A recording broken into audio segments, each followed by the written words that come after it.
Yes, good evening to all of you friends. We start the class at 9 p.m. So some 1 more minute to go.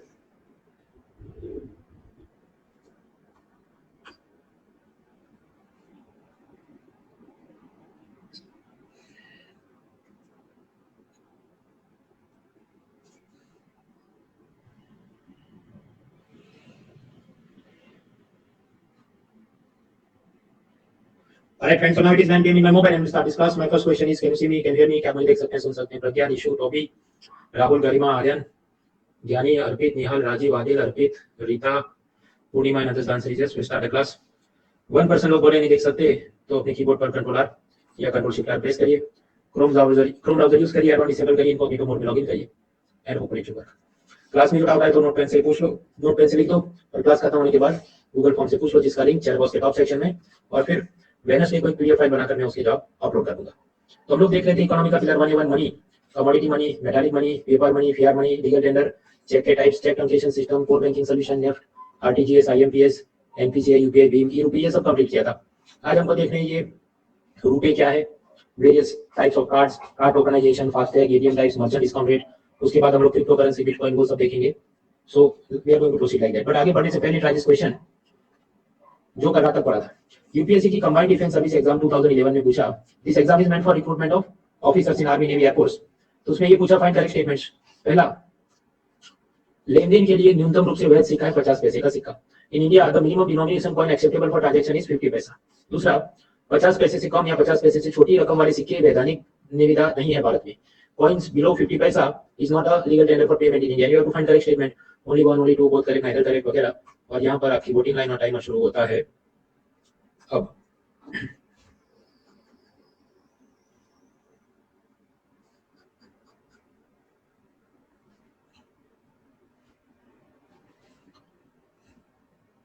सार्थक, लोकेश, रविंद्र, वर्षा, दीपक, पल्लवी, रेणुबा, अभिषेक, गौतम, नवीन, राजीव, ओमकार, श्रेया, सौम्या, निकेत, विशाल, चंदन, चारू, निकिता, शुभज्योति, रिजवान, राजेश, अभय, रमीज, मुक्ता, जैस्मिन, हिमांशी, भव्य, मधुरिमा, दानिश, मयंक, दर्शन, काजल, ये सब लोग. फिर Rajeshwar, Omkar, Krishna, Vishal, Harsh, Anshika, Mani, Harshit, Saloni, Mayank and others correct answers. याद करो, भारत के अंदर मैंने आपको बताया था 50 पैसा कॉइन्स आर वैलिड और कॉइन्स बिलो 50 पैसा मतलब 10 paisa, 25 paisa, they are no longer valid, वो विड्रॉ हो चुके. तो मिनिमम डिनोमिनेशन छोटे से छोटी रकम की कौन सी सिक्का चलता है? 50 पैसे का. 50 पैसे से छोटे के सिक्के जैसे 10 पैसा, 25 पैसा, वो सरकार ने बंद कर दिया है, तो मर्चेंट उसको एक्सेप्ट नहीं करना जरूरी नहीं है. अब वापस वो वही बात है कि कुछ लोग झंडा लेने नहीं कि आपने कहा 50 पैसा लीगल टेंडर है लेकिन मेरा शॉपकीपर उसको एक्सेप्ट नहीं करता है. तो उसमें क्या है, यूपीएससी उससे जवाब गलत नहीं करेगी. यूपीएससी तो करेक्ट ही मानेगी एज लॉन्ग एज आरबीआई बोल रहा है और गवर्नमेंट बोल रही है कि वो लीगल टेंडर है तो है. सो the answer is first statement is correct, yes, कि मिनिमम डिनोमिनेशन एक्सेप्टेबल इज 50 पैसा. वो विड्रॉ नहीं हुआ है, इट इज जस्ट रेयर, वो आपको दिखता नहीं है लेकिन वो है. सेकंड, 50 पैसा से नीचे के कॉइन जैसे 10 पैसा, 25 पैसा, वो विड्रॉ भी करेक्ट. तो आंसर कैसी, both one and two are correct. तो करीब 70% लोगों ने इसको करेक्ट किया. बाकी 30% लोग वो वही चीज भाई आप एक्सेप्ट करो. कॉम्पिटिटिव एग्जाम करना है तो फिर हाथ में झंडा नहीं होना चाहिए, जस्ट एक्सेप्ट एंड मूव, तो ही हो सकता है. खैर, अभी ये एग्जाम हमने देखी combined defence service exam CDS. अब आप कहेंगे कि मैं तो आईएएस का पढ़ने आया हूं तो तुम सीडीएस की क्वेश्चन क्यों प्रैक्टिस करवा रहे हो? उसका आंसर ये है, कॉन्स्टिट्यूशन का प्रीएम्बल क्यों पढ़ना है, संविधान का आमुख क्यों देखना है? क्योंकि आप वो प्रीएम्बल देखते तो आपको पता चलता है कॉन्स्टिट्यूशन जो लिखने वाले थे उनके दिमाग में ओके ये वैल्यूज थी, सोशल जस्टिस, इकोनॉमिक जस्टिस वगैरह. सिमिलरली ये सिविल सर्विस एग्जाम मतलब आईएएस, फिर CDS, geology, CAPF, Indian engineering service exam, ये सब कौन कंडक्ट करता है? यूपीएससी. और वो सेम प्रोफेसर जनरल स्टडीज के, जनरल नॉलेज के क्वेश्चन की बैंक बनाते हैं. फिर हर एक क्वेश्चन की एग्जाम की रिक्वायरमेंट के हिसाब से they will cherry pick the question and set up the paper. इसके कुछ ऐसे थीम्स होते हैं जो they will get repeated there, they will get repeated here. For example, एक जमाने में थीम चलता था कि वल्चर यानी गिद्ध, वो अगर डाइक्लोफेनाक नाम की एक दवाई है उससे उसको क्या प्रॉब्लम थी वगैरह, ऐसे तो कंटिन्यूअसली यू कैन सी कि हर जगह कुछ. उसी तरह बीच में एक थीम चला कि M3 या M1 मनी सप्लाई मेजर्स जो हम लोग पिलर 1 या 2 में पढ़ेंगे, उसके बाद पूछने का शुरू किया तो everywhere they are asking same thing. So if you observe the other papers, it will give you an idea कि अच्छा क्या चल रहा है, प्रोफेसर को आजकल क्या अच्छा लगता है पूछने के लिए. So now students will begin to ask, does it mean क्या मेरे को सभी ऐसी नॉन आईएएस एग्जाम के पेपर सॉल्व करने चाहिए क्या? भाई take it with a pinch of salt, मतलब शर्तों के आधीन है, depending on terms and condition. For example, geography के क्वेश्चन ये यूपीएससी की सीडीएस, सीएपीएफ में से नहीं सॉल्व करने चाहिए क्योंकि वहां पर वो लैंडफॉर्म, टोपोग्राफी, सॉइल इरोजन ऐसा पूछते हैं which is not seen in IAS exam, तो दोनों का मैच नहीं होते. एनवायरनमेंट देखना चाहिए, जस्ट देखना चाहिए from CDS, CAPF, previous year papers. फिर इंडियन इंजीनियरिंग सर्विस एग्जाम उसका सॉल्व करना चाहिए। फिर समटाइम्स टेक्निकल क्वेश्चन आते हैं, वो बहुत ज्यादा वो ऐसी बात है, कॉस्ट बेनिफिट अच्छा नहीं रहेगा, बहुत मेहनत करो तो थोड़ा निकल के आए। What about economic question? पहली बात की इकोनॉमी के क्वेश्चन अलग से देखने नहीं है, ये previous other exams non IAS exam जैसे सीडीएस एपीएफ इंजीनियरिंग वगैरह में जो अच्छे अच्छे प्रश्न थे, गुड क्वालिटी क्वेश्चन, वो तो मैंने चेरी पिक करके आपके हैंडआउट में डाल दिए, तो ऑलरेडी और हैंडआउट इज, तो अलग से एक्सरसाइज करने की जरूरत नहीं है। बिसाइड्स इंजीनियरिंग सर्विस एग्जाम में माइक्रो इकोनॉमिक्स जो पूछते हैं वो अलग किस्म का होता है, वो MBA type business general knowledge पूछते हैं जो अलग किस्म का होता है, which is not related to IAS. CDS APF में भी कुछ बार बहुत ही कॉम्प्लेक्स माइक्रो इकोनॉमिक्स पूछते हैं जो आईएएस के लिए काम करें। So only few questions cherry pick करना पड़े, हाथ से चुन चुन के उठाना पड़े कि ये पूछते हैं ये नहीं पूछते हैं, वो काम मैं कर चुका हूं and I have put the question in your hand out. तो आपका काम क्या है? प्रैक्टिस करते रहना है। What about polity? हाँ, पॉलिटी में करो, जो भी जितनी एग्जाम से आपको प्रैक्टिस मिलती है करते रहो। हिस्ट्री, अब हिस्ट्री में सीडीएस एपीएफ में बहुत ही मिलाइबल बते तालीम पूछते हैं, जो प्रिपेयर भी कर लो तो रिपीटेशन दिखता नहीं आईएएस एग्जाम में, so not very helpful. Science, अब साइंस के अंदर सीडीएस एनडीए वगैरह एग्जाम में वो क्लास 11 12 का फिजिक्स केमिस्ट्री बायोलॉजी बहुत पूछते हैं जो आईएएस में नहीं पूछते। करंट अफेयर्स, उसमें person in news, sports, book prize, ये सब पूछते हैं which is not seen in IAS. So like that those exams are different, our exam is different. So selected case only कि पॉलिटी के क्वेश्चन सॉल्व किए, selected economy के question solve किए, environment के किए, उतना ही उपयोगी होता है। So take it with a pinch of salt. फिर आगे बढ़ते हैं। प्रीलिम 2016 का प्रश्न, सीडीएस का उद्देश्य क्या है? What is the primary objective of the core banking solution?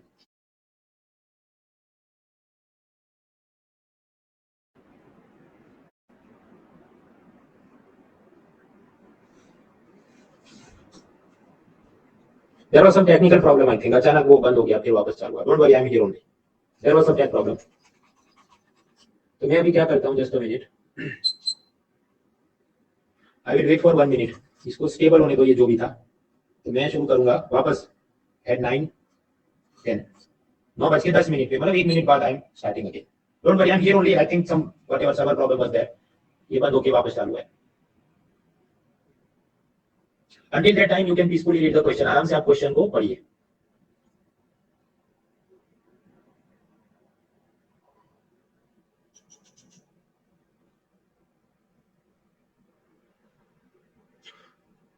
Alright friends, तो मैं आपको पहले ये क्वेश्चन पूछूंगा, Can you see me? Can you hear me? तो yes, no, true, false में जवाब देना पहले। So, Can you see me? Can you hear me? क्या मुझे देख सकते हैं, सुन सकते हैं? Saddam, Lavina, Ankita, Suman, Utkarsh, Ayushi, Chhavi, Rajeev, Nagma, Diwakar, Ankita, Adarsh. Okay, so will proceed. अभी जो नेक्स्ट है, now we will solve the question.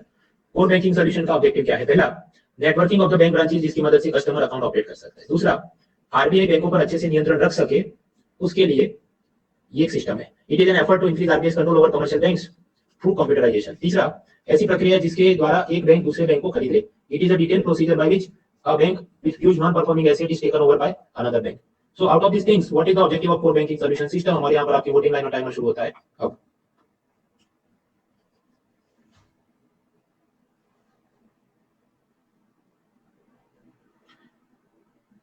You can answer in the voting line, chat box में जवाब लिखने की जरूरत नहीं है।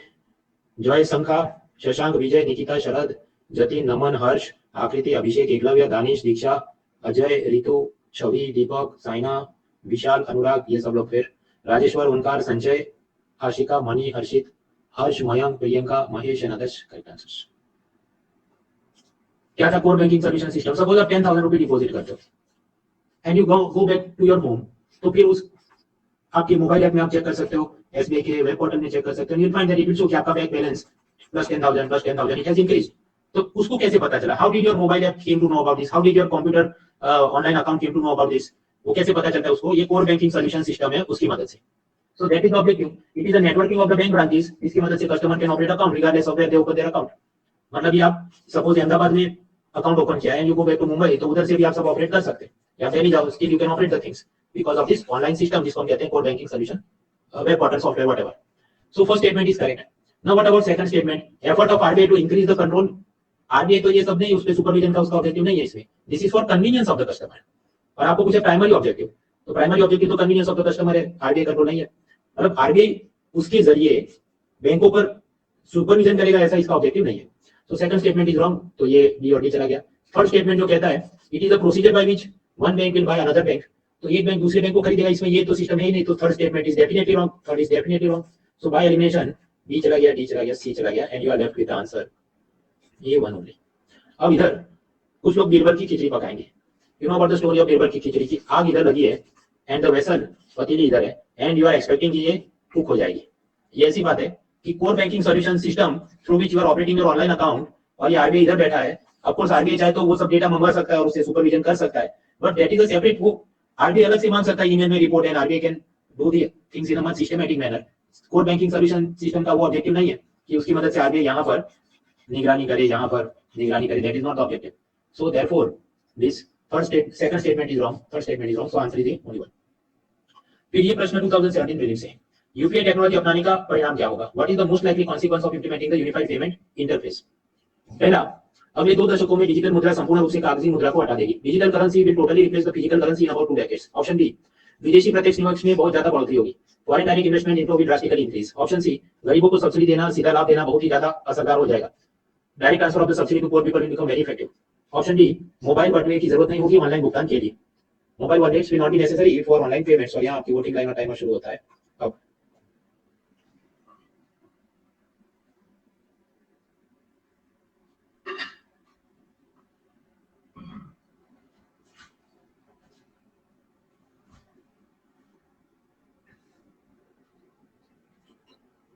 विश्व रत्न जैस्मीन, कुमार, सुमकित, कृष्णा, रमी, सदाम, दीपशिखा, विशाल, प्रांजल, नमन, चंदन, मेघा, अनुराग, मृदुल, मुकुल, गोविंद, ओंकार, छवि, अभय, मुसाफिर, जुनेद, विनीत, सार्थक, पवित्रा, दानिश, मुक्ता, नेहा, वर्षा, संजय, ओंकार, मणि, Ashika, Mayank, Vishal, Swarnim, Rashmit, Manjit, Prashant and others correct answers.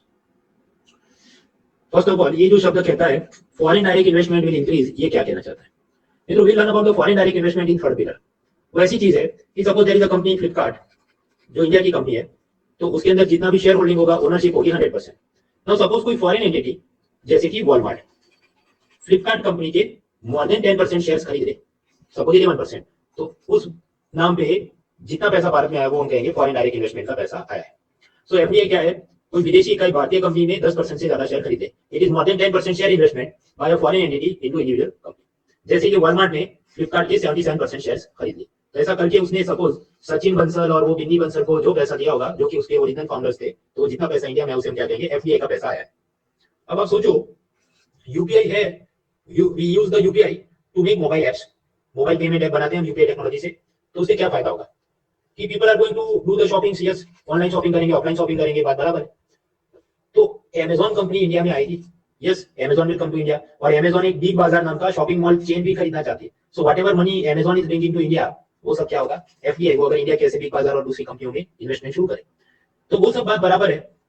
But do you think कि जेफ बेजोस इसलिए आएगा कि यूपीआई है इसलिए आएगा कि इंडिया में? No, that is one of the many factors. वो और भी तो बातें सोचेगा ना, राइज ऑफ न्यूक्लियर फैमिलीज, मतलब mother father both are working, दादा दादी वो सब साथ नहीं रहते, तो ऐसे केस में क्या होता है? हस्बैंड वाइफ दोनों पैसा कमाते हैं, तो वो शॉपिंग भी ज्यादा करते हैं, इसलिए Jeff Bezos Amazon will think कि चलो कुछ इन्वेस्टमेंट करते हैं या ऑनलाइन ऑफलाइन स्टोर करते हैं। Then value set of modern India, shopping लोग करते हैं क्योंकि उनको स्ट्रेस आ जाता है, तो थोड़ी शॉपिंग कर लेता हूँ, ऐसी एक नई।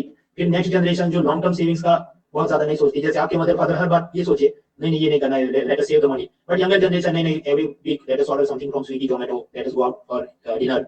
तो ये सब देखते हुए फिर ये credit card, equated monthly instalment, EMI culture, NEFT, e banking, Paytm जैसी एप्स, वो सब का कंबाइंड इफेक्ट होगा जब अमेजॉन ये सोचेगा कि I should come to India and do FDI investment. But to say that UPI इधर चल रहा है और उसके चलते ये सब एफडीआई आ रहा है, which will be a hyperbole, अतिशयोक्ति होगी, ये तो बीरबल की खिचड़ी होगी, it will not cook directly, so that is wrong. यानी यहाँ पर ये जो ऑप्शन था कि foreign direct investment inflow will drastically increase, तो ड्रास्टिकली इंक्रीज नहीं हो सकती। What about other options? याद करो, कल हमने पढ़ा था कि पहले जो यूपीआई टेक्नोलॉजी नहीं थी, तो you have to transfer suppose 500 rupees into your Paytm account, और वो आपके 10,000 रुपीज में से वो कम हो गया, उस पर आपको इंटरेस्ट ब्याज नहीं मिलेगा। बट यूपीआई बेस्ड ऐप का फायदा क्या है? The 10,000 rupees stay in your account, money stays in your deposit account, उस पर आपको ब्याज मिलते रहता है, you continue to earn interest, and जब पैसा ट्रांसफर करना है 500 रुपए तो कर दिया ट्रांसफर। तो क्या फायदा है? ऑप्शन डी, कि मोबाइल वॉलेट्स जो पहले चाहिए होते थे जैसे पेटीएम वगैरह, they are not necessary for online payments because you can directly do bank to bank transfer, UPI account से यूपीआई दूसरे बैंक अकाउंट में पैसा ट्रांसफर करो, मोबाइल वॉलेट में पैसा स्टोर करने की जरूरत नहीं। सो that is the correct one. अब कुछ लोग ये कहेंगे नहीं ये थर्ड स्टेटमेंट भी तो अच्छा है ना, डायरेक्ट ट्रांसफर ऑफ सब्सिडी, उसके लिए और भी चीजें चाहिए कि आपको आधार कार्ड के साथ लिंक करना होगा, बायोमेट्रिक अंगूठा मारे वो सब चेक करना होगा to ensure that it is really the poor person और उसका कोई फेक आदमी नहीं आया है, उसके लिए अलग सिस्टम है, वो Aadhaar enabled payment system, that is a separate thing. UPI alone can not help in making the subsidy thing effective. Beside जब तक बी ऑप्शन है तब तक सी जमता नहीं है, दूसरी भी चीजें थी जैसे कि रुपी वगैरह, सो दे आर मोर अप्रोप्रिएट अगर सी ऑप्शन की हम सोचना शुरू करते। So as long as D option is present other are wrong. Option A कहता है टोटली रिप्लेस डिजिटल करेंसी, सारे का सारा मतलब कागज का रुपया ही नहीं रहेगा, सब डिजिटल हो जाएगा। भाई वो तो हाइपरबोली अतिशयोक्ति होगी, ऐसा तो नहीं हो सकता। So other options are wrong, therefore D option is correct. ये प्रश्न 2018 प्रीलिम में भीम ऐप के बारे में करेक्ट वाक्य ढूंढिए। पहला, भीम ऐप द्वारा किसी भी यूपीआई सुविधा वाले बैंक खाते में पैसा भेज सकते हैं। Bhim app allows the user to transfer money to anyone with a UPI enabled bank account. Second statement, debit card के प्राथमिकीकरण के लिए 4 चरण होते हैं जबकि भीम में मात्र 2 चरण होते हैं। While a chip based debit card has 4 factors of authentication, Bheem app has only 2 factors of authentication. And you have to find correct statement. अब आप कहेंगे ये तो कुछ हम जानते नहीं, मैं खुद कबूलता हूं, I have not taught you this. Real exam में भी ऐसे बॉम्ब फूटते हैं when you are not aware ये क्या है। हाँ तो करो कुछ नहीं तो स्किप करो ABCD। E option is for skipping. तो यहाँ पर आपकी वोटिंग लाइन और टाइमर शुरू होता है। अब you can also skip by clicking option ई।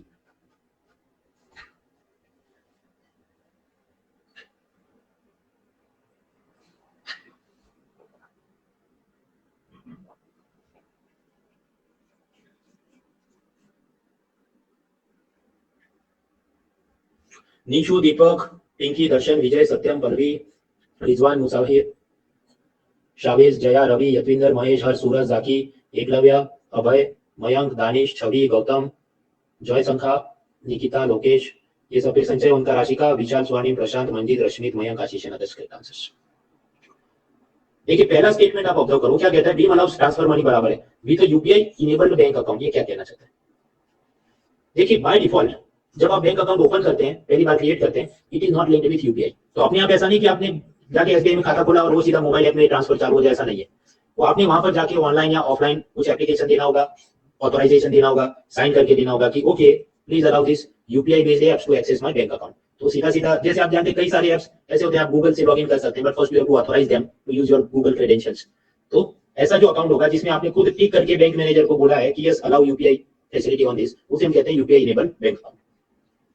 तो पहला स्टेटमेंट तो करेक्ट है, ओके भीम ऐप है तो bank to bank money transfer कर सकते हैं, that is correct. So first statement is right. तो उस हिसाब से option D is wrong, option D is wrong because it does not have first statement. So now we are 50-50 कि answer या तो ये हो सकता है या आंसर बी हो सी हो सकता है। अब ऐसा 50-50 स्टेज आ जाए फिर ये कुछ सब यूपीएससी एक्सपर्ट्स टिक मास्टर ऐसा कहते हैं कि बस नाउ टिक है समथिंग, कुछ भी टिक कर दो, या तो ये करो या सी कर दो, टॉस अ कॉइन, सिक्का उछालो, और दिमाग में वो हेड आया तो ये करूंगा, टेल आया तो सी करूंगा, कुछ कर दो। If you do this exercise 10 times तो स्टैटिस्टिक क्या कहता है? 50-50 प्रोबेबिलिटी है। तो 50 प्रोबेबिलिटी क्या है कि आंसर आपका रॉन्ग हो जाएगा। तो यूपीएससी प्रीलिम पेपर 1 में if you tick a wrong answer you will get -0.66 marks. 50-50 probability ये भी है कि आपका राइट भी हो जाए, then you will get 2 marks. अब ऐसा 10 टाइम्स करेंगे आप 50-50, तो स्टैटिस्टिक्स एंड प्रोबेबिलिटी ये कहती है कि half times you will be right and half times you will be wrong. तो ultimately you will be in net gain, शुद्ध रूप से आपको फायदा होगा। वो इसलिए क्योंकि नेगेटिव में कम मार्क्स जाते हैं, पॉजिटिव में 2 मार्क्स आते हैं। ये मैथमेटिकल प्रोबेबिलिटी है, ऐसा जरूरी नहीं कि रियल लाइफ में ऐसा हो। कोई आदमी ऐसा हो कि ही हैज प्रिपेयर्ड नथिंग और वो सारे तुक्के गलत हो जाते हैं, ये भी हो सकता है। All question can turn out to be wrong but probability says that you may succeed. Now ये जो पूरी बात है उसको कहें हम कि टिक मास्टर स्ट्रेटेजी। तो कुछ टॉपर्स पर्टिकुलरली 2016-17 में पूरा दिन वो टिंडोरा पीटते रहते थे कि 50-50 करो and it will greatly help you. उस वक्त ये चल जाती थी, it used to help at that time. वो ऐसा कि सपोज देयर आर 100 क्वेश्चन, उसमें से 42 इजी क्वेश्चन, मतलब they are given word by word in NCERT, Laxmikanth Spectrum, your coaching notes, और आप टिक कर सको। फिर कुछ होंगे मीडियम क्वेश्चन, कुछ होंगे tough question, and total 100 question. अब ये सब टॉपर लोग ऐसा बोलते थे कि ठीक है ये 42 इजी क्वेश्चन है, रियल लाइफ में हो सकता है कि इवन इजी क्वेश्चन भी याद नहीं आए, तो 40 क्वेश्चन हम टिक करते हैं, 2 क्वेश्चन स्किप करते हैं, और ये 40 क्वेश्चन हम 100% एक्यूरेसी से करेक्ट टिक करें and every question is worth 2 marks, तो हमें कितना 40 टाइम्स 2 यानी 80 मार्क मिलना चाहिए। फिर ये जो बाकी के मीडियम एंड टफ क्वेश्चन थे, 23 मीडियम, 35 टफ क्वेश्चन, मतलब total 58 medium to tough question. Within that 50 question कुछ आइडेंटिफाई कर दो जो you can do some 50-50 strategy, और फिर सिक्का उछालो और आप टिक करो। Now if you are taking 50 questions और उसमें बी एंड डी एलिमिनेट हुआ, A and C is pending and now you have to tick something, अब आप रैंडमली टिक करना शुरू करोगे तो प्रोबेबिलिटी कहती है 50% of the time you will be right. तो 50 का 50 क्या होगा? 25 times you will be right times 2 marks, तो 50 मार्क मिल गए। And 25 times you will be wrong also, तो उसमें आपके जाएंगे -0.66, तो उस हिसाब से -16.5 आपका नेगेटिव भी जाएगा। तो अभी टोटल करो कितना होगा? 80 marks plus 50 marks minus 16.5 marks equals हो जाएगा करीब 113 आउट ऑफ 200 मार्क्स। तो मतलब आप ऐसा टिक मास्टरगिरी करोगे तो आपको कट ऑफ क्लियर हो जाएगा, क्योंकि उस वक्त कट ऑफ सिर्फ 105 मार्क्स था वगैरह वगैरह। अब यहाँ पर भी देखिए कि ये जो भी टॉपर होगा उसने 10 क्वेश्चन तो फिर भी स्किप किए। यहाँ 42 इजी क्वेश्चन थे, उसमें से उसने 40 टिक किए, यानी कि 2 क्वेश्चन स्किप किए।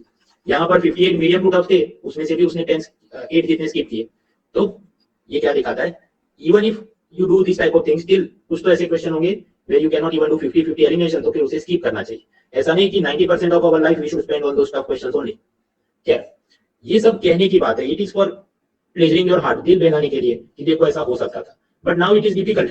वो difficult इसलिए हो रहा है, there are two reasons कि पहले से ज्यादा क्वेश्चन टफ हो रहे हैं. ये 2020, 21, 22 देखो, रेड कलर दिखाता है कितने टफ क्वेश्चन आ रहे थे, तो अभी बहुत ज्यादा टफ क्वेश्चन आ रहे हैं. पहली बात. दूसरा, ये एलिमिनेशन करना इसलिए मुश्किल है कि पहले ऐसा था 1 and 2 correct, 2 and 3 correct, so if you know 2 is wrong तो ये दो आपने एलिमिनेट कर दी. अब कैसा पूछ रहे हैं, only 1 pair is wrong, only 2 pairs are wrong, only 3 pairs are wrong, so it is very difficult to apply this technique.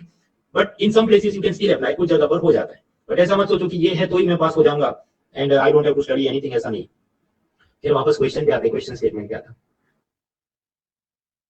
Question statement ये कहता था, डेबिट कार्ड में प्राथमिकीकरण के 4 चरण होते हैं, बीम में सिर्फ 2 चरण होते हैं. Chip based debit card has 4 factors of authentication. BMAP has only 2 factors of authentication. So first question is, what exactly is authentication? Authentication मतलब क्या, कुछ पासवर्ड दोगे, पिन नंबर दोगे, ओटीपी नंबर दोगे, वो चीज को हम कहते हैं ऑथेंटिकेशन किया. फॉर एग्जांपल, अगर हम जीमेल की बात करें तो उसमें कितने स्टेप्स हैं? एक ही स्टेप है, यूजर नेम डालो, पासवर्ड डालो और ऐड हो गया. तो इसे हम अगर एक स्टेप करते हैं क्या हुआ, वन फैक्टर या single factor authentication. Then Gmail is providing you another facility. वो दूसरी फैसिलिटी कहता है कि 2 फैक्टर ऑथेंटिकेशन, जिसमें step 1 user name password add करो, स्टेप 2 आपके मोबाइल पे वो ओटीपी वन टाइम पासवर्ड भेजेगा, उसका कोड ऐड करो, या फिर वो ऐसी भी फैसिलिटी देता है कि यूएसबी पेन ड्राइव में सीक्रेट कोड कॉपी कर लो, या फिर कि आपको नोट डाउन कर लो and then you can log in. तो यहाँ पर बात क्या है, there are now 2 steps, 2 factor authentication में यूजर नेम पासवर्ड डाला, सेकंड स्टेप पे मोबाइल पे ओटीपी एसएमएस आया and you enter this, so 2 steps, तो 2 फैक्टर ऑफ ऑथेंटिकेशन. अब अगर कोई चिप बेस्ड क्रेडिट या डेबिट कार्ड, या डेबिट कार्ड क्रेडिट कार्ड क्या है अभी हम देखेंगे, but in real life you must have seen this machine होता है, उसमें आप कार्ड डालते हैं, कुछ नंबर डालते हैं, you can do some shopping. तो उसमें कितने फैक्टर्स ऑफ ऑथेंटिकेशन है? ये जो चिप लगी होती है, इट कंटेन सम इंफॉर्मेशन कि suppose it is Monal Patel और उसका बैंक अकाउंट नंबर, ऐसी कुछ इंफॉर्मेशन स्टोर होगी. तो उसे हम कह सकते हैं फर्स्ट फैक्टर ऑफ ऑथेंटिकेशन कि वो कार्ड आप डालोगे, वो क्या दिखाता है, this account belongs to Monal, it does not belong to Bill Gates. ये हो गया पहला फैक्टर ऑफ ऑथेंटिकेशन, ओके कि आप है. When you insert the card, the machine will know it is Monal Patel and not Bill Gates. So this is first factor of authentication. Second stage पे shopkeeper will ask you कि इधर अपना pin number आप add कर दो. तो suppose जो भी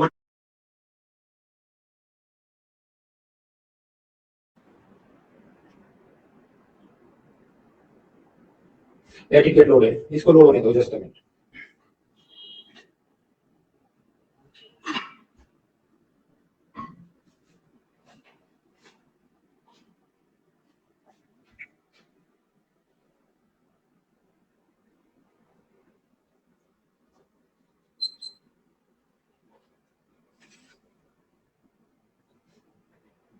Some problem it seems in the server. Okay, I will do a simple polling. Can you see me? Can you hear me? क्या आप मुझे देख सकते हैं, सुन सकते हैं? वोटिंग लाइन में जाओ, दे सकते हैं. गुरिंदर, यशदीप, राहुल, अदिति, क्रांति, शीला, नगमा, मनीष, अर्पित, Atul and others. The answer is yes. We'll move forward. Alright, so I was saying this credit card, debit card, उसके अंदर 2 steps of authentication. And what about this BMAP? तो BMAP में ये कहते हैं कि BMAP has 3 factors of authentication. First stage, जब आप BMAP इंस्टॉल करते हैं, then it binds itself to your mobile device. वो ऐसी बात है कि if you connect your mobile number with WhatsApp, तो एक ही मोबाइल में at one time it will work only in a single mobile phone. 2 mobile phone में एक ही WhatsApp नंबर से आप यूज नहीं कर सकते. एक जगह एक्टिवेट करोगे, दूसरी जगह आपको निकलना हो. सेकंड, यूपीआई के ये ऐप के अंदर कुछ पिन नंबर डालना होता है. और third, when you give the command of transferring the money, तो बैंक अपनी तरफ से bank will send you one time password. अब आप कहेंगे ये कौन याद रख सकता है, किसको पता होगा? आई एग्री विथ यू कि अपने को सपना नहीं आ सकता था, we could not have got this dream that it was going to ask like this. इसको करना क्या था? इसको कुछ नहीं करना था, या तो स्किप करना था या फिर कि इसको 50-50 से टिक करना था. Anyways, what is the correct answer now? Second statement क्या कहता है कि debit card has 4 factors of authentication, wrong, it has only 2 factors of authentication. BMAP has 2 factors of authentication, wrong, it has 3 factors of authentication. So the answer is A, only one statement is correct. First statement is correct, second statement is wrong. अब कुछ gas masters, मतलब YouTube पे there are some people वो ऐसा बोलते हैं you don't have to study anything, बिना पढ़े आप जाओ और बस IAS बन जाओगे तुम. वो ऐसा कहते हैं कि देखो यहाँ पर नंबर लिखा है, 4 factor मतलब एक नंबर है, 2 factor it is a number. तो whenever UPSC professor asks something about number, then that statement वो सामान्य रूप से गलत होता है. Usually statement that contain number is usually wrong. तो बस आप बंद करके without studying anything you just tick that it is wrong, तो फिर आपका जवाब हो गया ये. भाई वो सब ऐसा meta keyword analysis it used to work in 2016 paper में, ऐसा चलता था. But afterwards it is becoming very risky. अब ऐसे तुक्के मारो तो आपके जवाब गलत होने के चांस ज्यादा होते हैं. So don't go for such shortcuts. फिर ये आज हमने कुछ क्विज के क्वेश्चन देखे. Now when you and the class और नेक्स्ट टाइम जब आप अपडेट बटन क्लिक करोगे तो उसमें ऐसा पोल लीडर बोर्ड दिखता है कोर्स पेज की अपडेट सेक्शन में। अब उसमें आपको दिखेगा सपोज कि समन ने हिमांशु 0.4 सेकंड में कंप्लीट किया, ओमकार ने 0.3 सेकंड में कंप्लीट किया।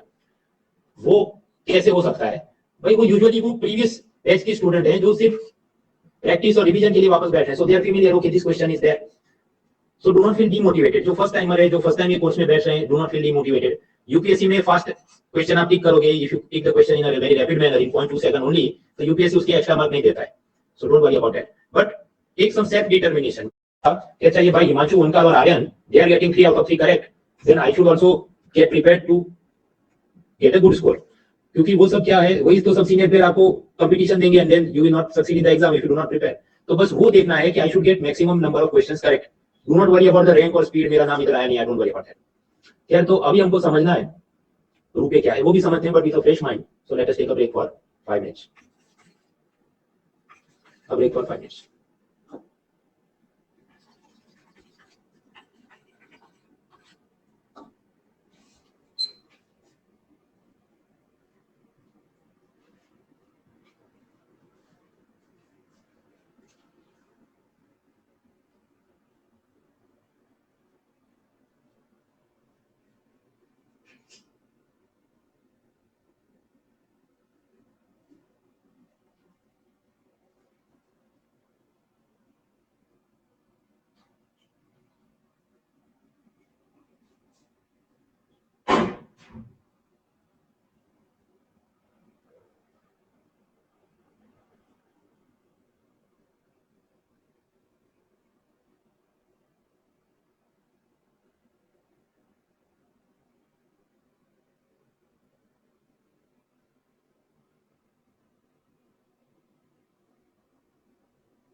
Thirty more seconds.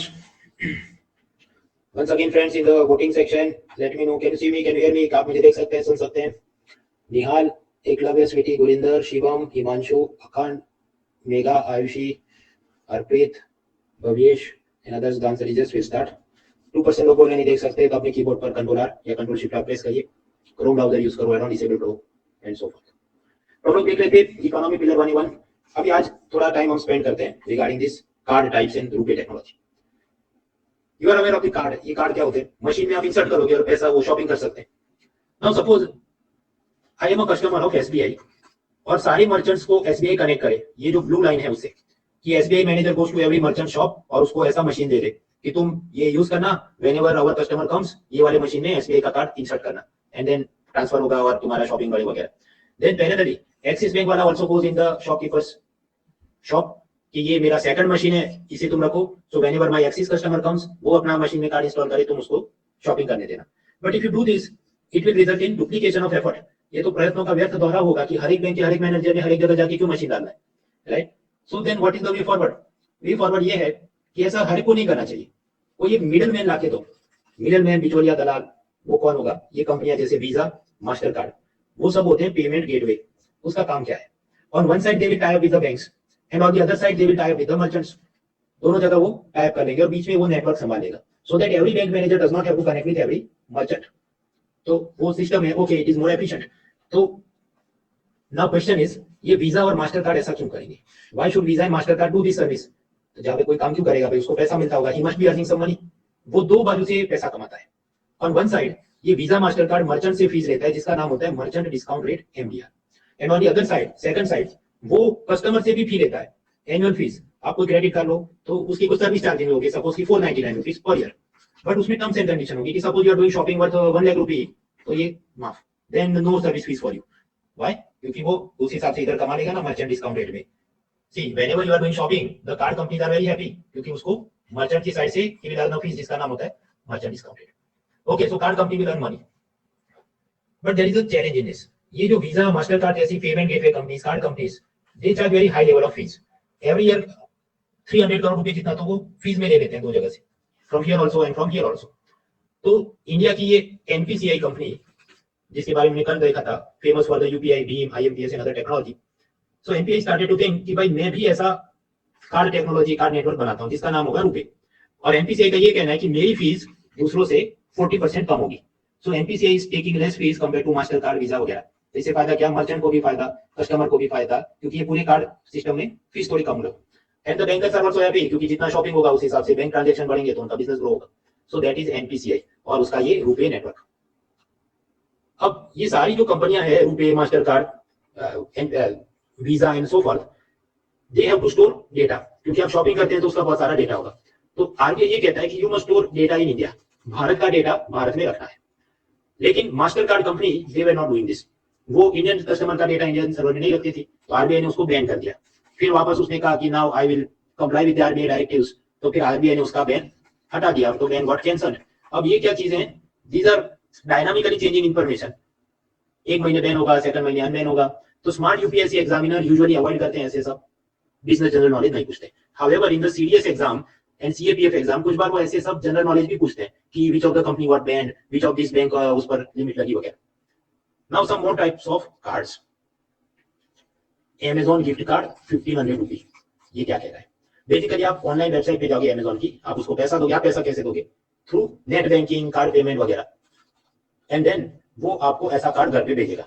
या आप ये कहें कि मेरे फ्रेंड की शादी है और उसके एड्रेस पे भेजो, so your friend will receive this envelope, उसके अंदर कुछ कोड होगा ऐसा कि 8U595 वगैरह, and then your friend has to go back to the Amazon pay website और वो यहाँ पर कोड टाइप करेगा फ्रॉम दिस कार्ड, तो उसके बैलेंस हो जाएगा 1500 रुपीज, यूजिंग विच वो शॉपिंग कर सकता है, बिल पेमेंट कर सकता है एंड सो फॉर्थ। तो ये होता है प्रीपेड कार्ड। प्रीपेड मतलब क्या? पहले से भुगतान हो चुका है, मनी ऑलरेडी पेड। किसने? कि सपोज ये मृणाल ने ऑलरेडी 1500 Amazon को पे किए और अपने फ्रेंड को भेजा ये कार्ड, तो फिर उसका फ्रेंड इसको शॉपिंग कर रहा है, so that is prepaid card. फिर होता है, देखिए यूपीआई वो क्या थी? Technology using which we make payment apps. तो यूपीआई टेक्नोलॉजी से आप मोबाइल ऐप बनाते हैं, जैसे भीम ऐप बना, एक्सिस पे बना, एसबीआई योनो बना वगैरह। So suppose I do not have a card, तो मैं शॉपिंग कर सकता हूँ। यस, कैसे? मेरे बैंक अकाउंट में पैसा है और मैं जाके कॉफी पीऊं और फिर स्कैन एंड पे कर दूं, ये जो भी हो, एसबीआई बड़ी, एक्सिस पे, whatever, and I can pay the money and I can do shopping. Yes, of course मेरे बैंक अकाउंट से पैसा कट हो रहा है और मैं शॉपिंग कर रहा हूं, तो यूपीआई वाले मोबाइल ऐप से भी आप शॉपिंग कर सकते हो। यस। थर्ड, डेबिट कार्ड क्या है? मेरे बैंक अकाउंट में पैसा मान लीजिए 10,000 रुपीज और बैंक से मैं इशू करवाऊं एक debit card, so this may be a debit card. तो करना क्या है? बस जाके शॉपिंग करो, कॉफी पियो और मैं ये डेबिट कार्ड इधर इंसर्ट करूंगा, पिन नंबर डालूंगा and I can pay the money, suppose 100 rupees paid. तो फिर वो कहां से गया 100 rupees? The money was gone from my bank account. मेरे पास 10,000 रुपीज थे, मैंने कार्ड इंसर्ट किया, डेबिट कार्ड इंसर्ट किया और 100 रुपीज शॉपिंग किया, तो फिर जो भी बचा 9,900 rupees. So this is a debit card, which means if I do not have money in my bank account, then I cannot do shopping. मेरे खाते में पैसा नहीं होगा तो मैं शॉपिंग नहीं कर सकता, क्योंकि ये तो बैंक खाते से कट कर रहा है ना। तो debit card is basically cutting money from your bank account directly. Then what is credit card? Credit का मतलब क्या होता है? उधारी, कर्जा, लोन। तो क्रेडिट का मतलब क्या है कि हियर क्रेडिट कार्ड अलग है, वो दूर बैठा है। I will drink the coffee and I will pay the money, 100 रुपए, वो मेरे बैंक अकाउंट से लिंक है ऐसा कुछ नहीं, वो बस पे कर दिया। आफ्टर दैट वो डिपेंड करता है कार्ड कंपनी के क्या टर्म्स एंड कंडीशन है। वो ऐसा कहेंगे कि within 30 days, within 45 days तुम पैसा हमको दे दो वापस। So then at that time मुझे अपने बैंक में जाके कमांड देना होगा, ऑनलाइन बैंकिंग से चेक लिख दूं कि okay pay 100 rupees to this card company. So like that it will work. Now what if suppose मैं 90 डेज लेट हो जाऊं या 46 डे हो जाए या जो भी, तो फिर they will start charging interest, ब्याज चढ़ना शुरू हो जाएगा। मतलब अप टू सम डेज वो आपको इंटरेस्ट फ्री क्रेडिट देते हैं, आफ्टरवर्ड्स यू हैव टू पे इंटरेस्ट। तो ये हो गया क्रेडिट कार्ड। तो यहाँ पर बात क्या है, even if I do not have money in my bank account, suppose मेरे बैंक बैलेंस 0, तो भी मैं शॉपिंग कर सकता हूं। But there is a condition that within now next 30 days 45 days मुझे कहीं से पैसा लाके क्रेडिट कार्ड कंपनी को देना होगा, otherwise they will start charging interest, ब्याज चढ़ना शुरू हो जाएगा। तो debit card is basically bank account से पैसा वो डायरेक्टली कट करता है। क्रेडिट कार्ड मतलब टेम्पररी 30 डे 45 डे आपको लोन पे वो शॉपिंग करने देता है। अभी आरबीआई ऐसा बोल रही है कि क्रेडिट कार्ड को यूपीआई से लिंक करते हैं, और यूपीआई आपके बैंक अकाउंट से लिंक है, और यूपीआई बैंक अकाउंट से लिंक है, यू कैन डू शॉपिंग। तो इससे क्या हो सकता है, इफ योर बैंक अकाउंट है सपोज 10,000 रुपी और आप कहते हैं उसी से मैं शॉपिंग कर लेता हूं, तो फिर तो कार्ड यूज करने की जरूरत नहीं, then you do not have to use your card, credit card not required, simply you go and give command on your UPI वाला ऐप, जो भी भीम है, एसबीआई बड़ी वगैरह, and you do the shopping. But suppose आपके bank account में पैसा नहीं है, suppose your bank balance is 0, still आपको शॉपिंग करनी है, तो आप क्या करोगे? क्रेडिट कार्ड इंसर्ट करो। या another problem, suppose you have money, bank खाते में पैसा है लेकिन आपका मोबाइल बैटरी डाइड, आप यूपीआई तो यूज नहीं कर सकते, फोन ही बंद है, तो फिर आप क्या करोगे? तो कार्ड यूज कर लो और बाद में कार्ड कंपनी को यूपीआई टेक्नोलॉजी से मनी ट्रांसफर कर दो। तो ऐसी कुछ नई नई फैसिलिटी आरबीआई सोच रहा है। अब कुछ लोग कहेंगे मेरे को इस पे 500 टाइप के डाउट है, how will this work in real life, इससे क्या फायदा होगा? इन my opinion this is not even important for exam. तो प्रश्न इंपॉर्टेंट है तो क्यों पढ़ा रहे हो? वो वही भाई, वो करंट अफेयर्स पीडीएफ वाले छापते रहेंगे इसका article, so then some people will get under stress कि नहीं ये तो पढ़ाया नहीं और ये क्या बोलना चाहता है। So I have explain, beyond that I don't find this really important for exam. वो यूपीआई और क्रेडिट कार्ड को लिंक करेंगे तो क्या की दूध की नदियां बहेंगी? वो इंडिविजुअली दो अलग अलग टॉपिक उसको देखना है एक एक लाइन में। And besides RBI did not bother to explain greatly कि ये सब कैसे होगा एंड वो क्या फायदा करेगा, तो हम खुद से सर्च करने जाएंगे नहीं। Anyway speaking of current affairs, वैसे मैं करंट अफेयर्स डालते रहता हूं, अब मैंने इस बार क्या किया, WMD weapon of mass destruction नहीं, वीकली मुना डाइजेस्ट, ऐसी करंट अफेयर्स की पीडीएफ फाइल जून वीक 4 की बना के डालिए। आपको कहां से मिल जाएगी? अनअकैडमी के ऐप पे आप मेरे प्रोफाइल को फॉलो करो, unacademy.com/@munana.org, और उसमें फिर आपको कम्युनिटी टैब जो होता है आपके मोबाइल ऐप में, उसमें आपको ये सब अपडेट मिल जाएंगे। तो this is also an alternative. मैं ऐसा नहीं कह रहा you must use this, if you have time you can use this also. खासकर ऐसे वर्किंग प्रोफेशनल्स जिनको डेली करंट अफेयर्स का टाइम रहता नहीं, तो ठीक है वीक में एक तो पढ़ सकते हो। ये जो पीडीएफ फाइल है इसकी क्या खास बात है? This PDF file has specialities कि जो इंग्लिश में होता है उसका हिंदी भावानुवाद होता है। भावानुवाद मतलब क्या? Word by word translation is not given, simplistic term में सिर्फ एक्सप्लेन किया होता है उसको। So it helps you complete the things easily. और फिर बहुत सारे फोटो, इसको आपको जूम करना पड़ेगा। Actually this is 3 page PDF file only, लेकिन उसमें जो कंटेंट आप जूम करके पढ़ोगे आराम से। इवन ये मैप है वो भी जूम में आपको एचडी में सब दिखे, you can take benefit of it. And वापस आते हम लोग पढ़े थे कार्ड टाइप्स। कार्ड टाइप्स में some card types depending on technology. शुरुआत में ऐसे कार्ड होते थे, यहाँ पर ऐसे कार्ड होते थे, यहाँ पर क्या ये मैग्नेटिक स्ट्रिप है, मैग्नेटिक स्ट्रिप, लेकिन ये सिक्योर नहीं थे। इसको डुप्लीकेट करना, डेटा चोरी करना वो आसान था, तो आरबीआई ने कहा इसको बैन करो, magnetic cards are not safe, ban them. तो अभी जो कार्ड आते हैं वो ऐसे होते हैं कि ये सिम कार्ड जैसा उसमें चिप लगा होता है। तो चिप वाले जो कार्ड है उसको हम क्या कहते हैं? EMV cards, European Mastercard Visa. So EMV cards they are more secure, so RBI ने कहा magnetic card ban, now use this type of cards. अब ये कार्ड देखो, व्हाट इज यूनिक, इस तरफ ये सिम कार्ड जैसा चिप है, on this side also it has SIM card जैसा चिप। तो इसको एक नहीं, इसमें तो एक नहीं दो चिप है, because it is a hybrid card. Hybrid card मतलब ऐसा, if you insert this side of card in the machine तो वो डेबिट कार्ड वाला मजा देगा, and if you insert this side of the card in the machine तो वो credit card वाला मजा देगा। अब आप कहेंगे ये तो फिर दोनों मजे क्यों लेने हैं? वो डिपेंड करता है, बैलेंस है तो ये यूज करो, बैलेंस नहीं है बैंक में तो क्रेडिट कार्ड यूज करो। So that is hybrid card. So we learned about RuPay, we learned about card types. Now next topic is very easy, card tokenization. Card tokenization एक line में बोलना हो तो स्पैम से बचना है तो फेक ईमेल आईडी बनाओ, ऐसी बात है। Let us see. Was Taimur Khan having fun? और वो सब घास लेके जा रहा है, गाय को खिला रहा है। अब मुझे वो सब बहुत अच्छा लगे, wow Taimur is making lot of effort in lifting this hashtag. अब मैं वो साइट में कमेंट तो कर सकता हूं, but there is a danger. अब जब आप कमेंट करेंगे तो वो वेबसाइट को पता चल जाएगा कि ये इसका ईमेल आईडी है, और फिर वो स्पैम भेजना शुरू करेगा, credit card offer, debit card offer. So what is the way forward? I want to make a comment but I don't want to receive spam in my inbox, so then what should I do? मुझे एक fake temporary या secondary email ID बना देना चाहिए कि suppose my official ID suppose हो munal.official@gmail.com, वैसे ये है नहीं, so don't send email ID नहीं, but suppose this is my ID and I don't want to receive spam, तो मैं क्या करूं, फेक ईमेल आईडी बना दूं munal.comments@gmail.com, और फिर जिधर जो कमेंट करना हो, टाइम्स ऑफ इंडिया में, इंडियन एक्सप्रेस में, द हिंदू में, I will use this ID. तो फिर क्या होगा, आप जानते हैं कि वो सब उसमें आएगा, स्पैम आना भी होगा, तो and if there is some important email, तो वो जीमेल में सब फॉरवर्डिंग और फिल्टरिंग के रूल्स होते हैं, तो वो मेरे ऑफिशियल ईमेल आईडी पर भी भेज सकता है कि ये वाला टर्म लिखा हो तो then send it to my ID and so forth. Now similarly ये क्रेडिट कार्ड, डेबिट कार्ड जब भी आप यूज करते हैं, सपोज ऑन Amazon, पेटीएम, तो ये सब वेबसाइट एक ऑफर देते हैं आपको कि सपोज आपका लंबा कार्ड नंबर है 4321 ये 012345678901, so you know this is very lengthy, her bar type करना तो टाइम बिगड़ता है। So when you do shopping for the first time, तो ये Amazon, पेटीएम वो आपको ऐसा ऑप्शन देंगे कि सेव योर कार्ड इंफॉर्मेशन। उससे क्या फायदा होगा, next time when you are doing shopping for second time, you don't have to write the entire number, तो वो अच्छी बात है, that is a good facility. But then there is a problem, ऐसा अगर कोई ऐप या पोर्टल हैक हो गया तो फिर आपका क्या प्रॉब्लम आ सकता है ना, वो सब डेटा चोरी हो जाएगा। इसलिए what can we do now, we don't want to give our original card number, that is the challenge.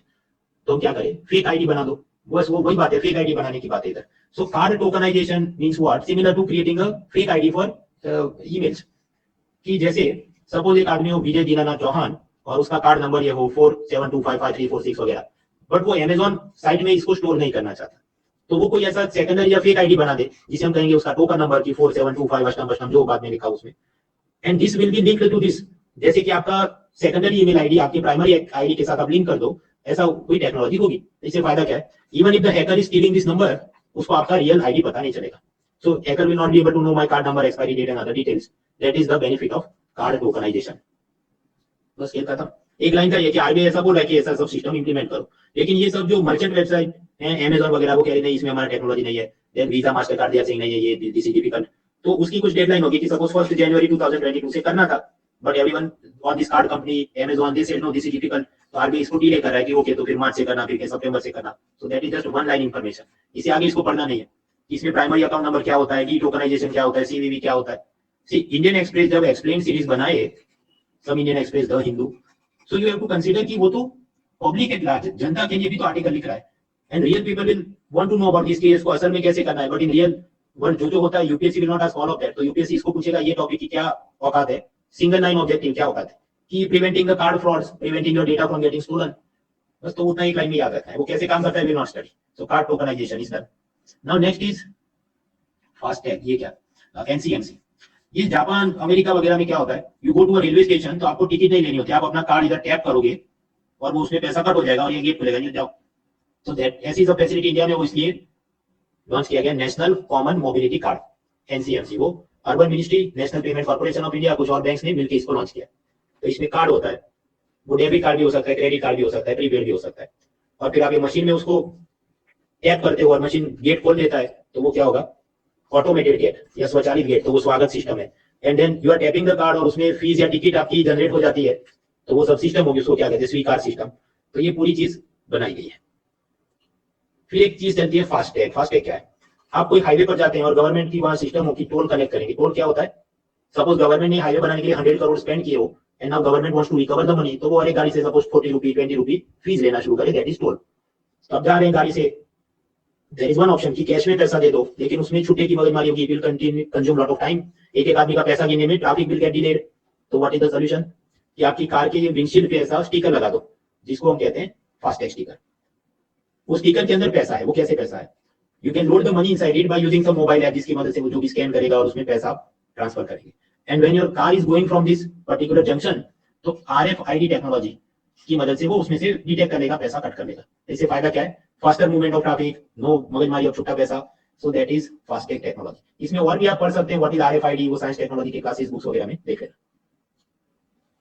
तो फास्टैग उसके जनरल नॉलेज हैंडआउट में दिया है, लेकिन वो सारी एक एक चीज में ऐसे अंडरलाइन करके नहीं पढ़ाऊंगा, अदरवाइज 40 मिनट एक एक टॉपिक में चले जाए, जबकि उसकी औकात 20 मिनट भी नहीं है, तो 5-10 मिनट की औकात है फास्टैग की। आगे बढ़ो।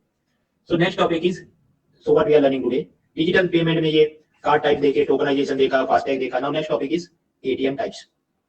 पहले तो ये क्वेश्चन को आंसर करो, this was asked in 2018 prelim. इसमें से कौन सी संस्था ATM नेटवर्क को जोड़ती है, which of the following links all the ATMs in India. पहला India's bank association, second national security depository limited, third option national payment corporation of India, या option D reserve bank of India. So who among the following is linking all the ATM networks.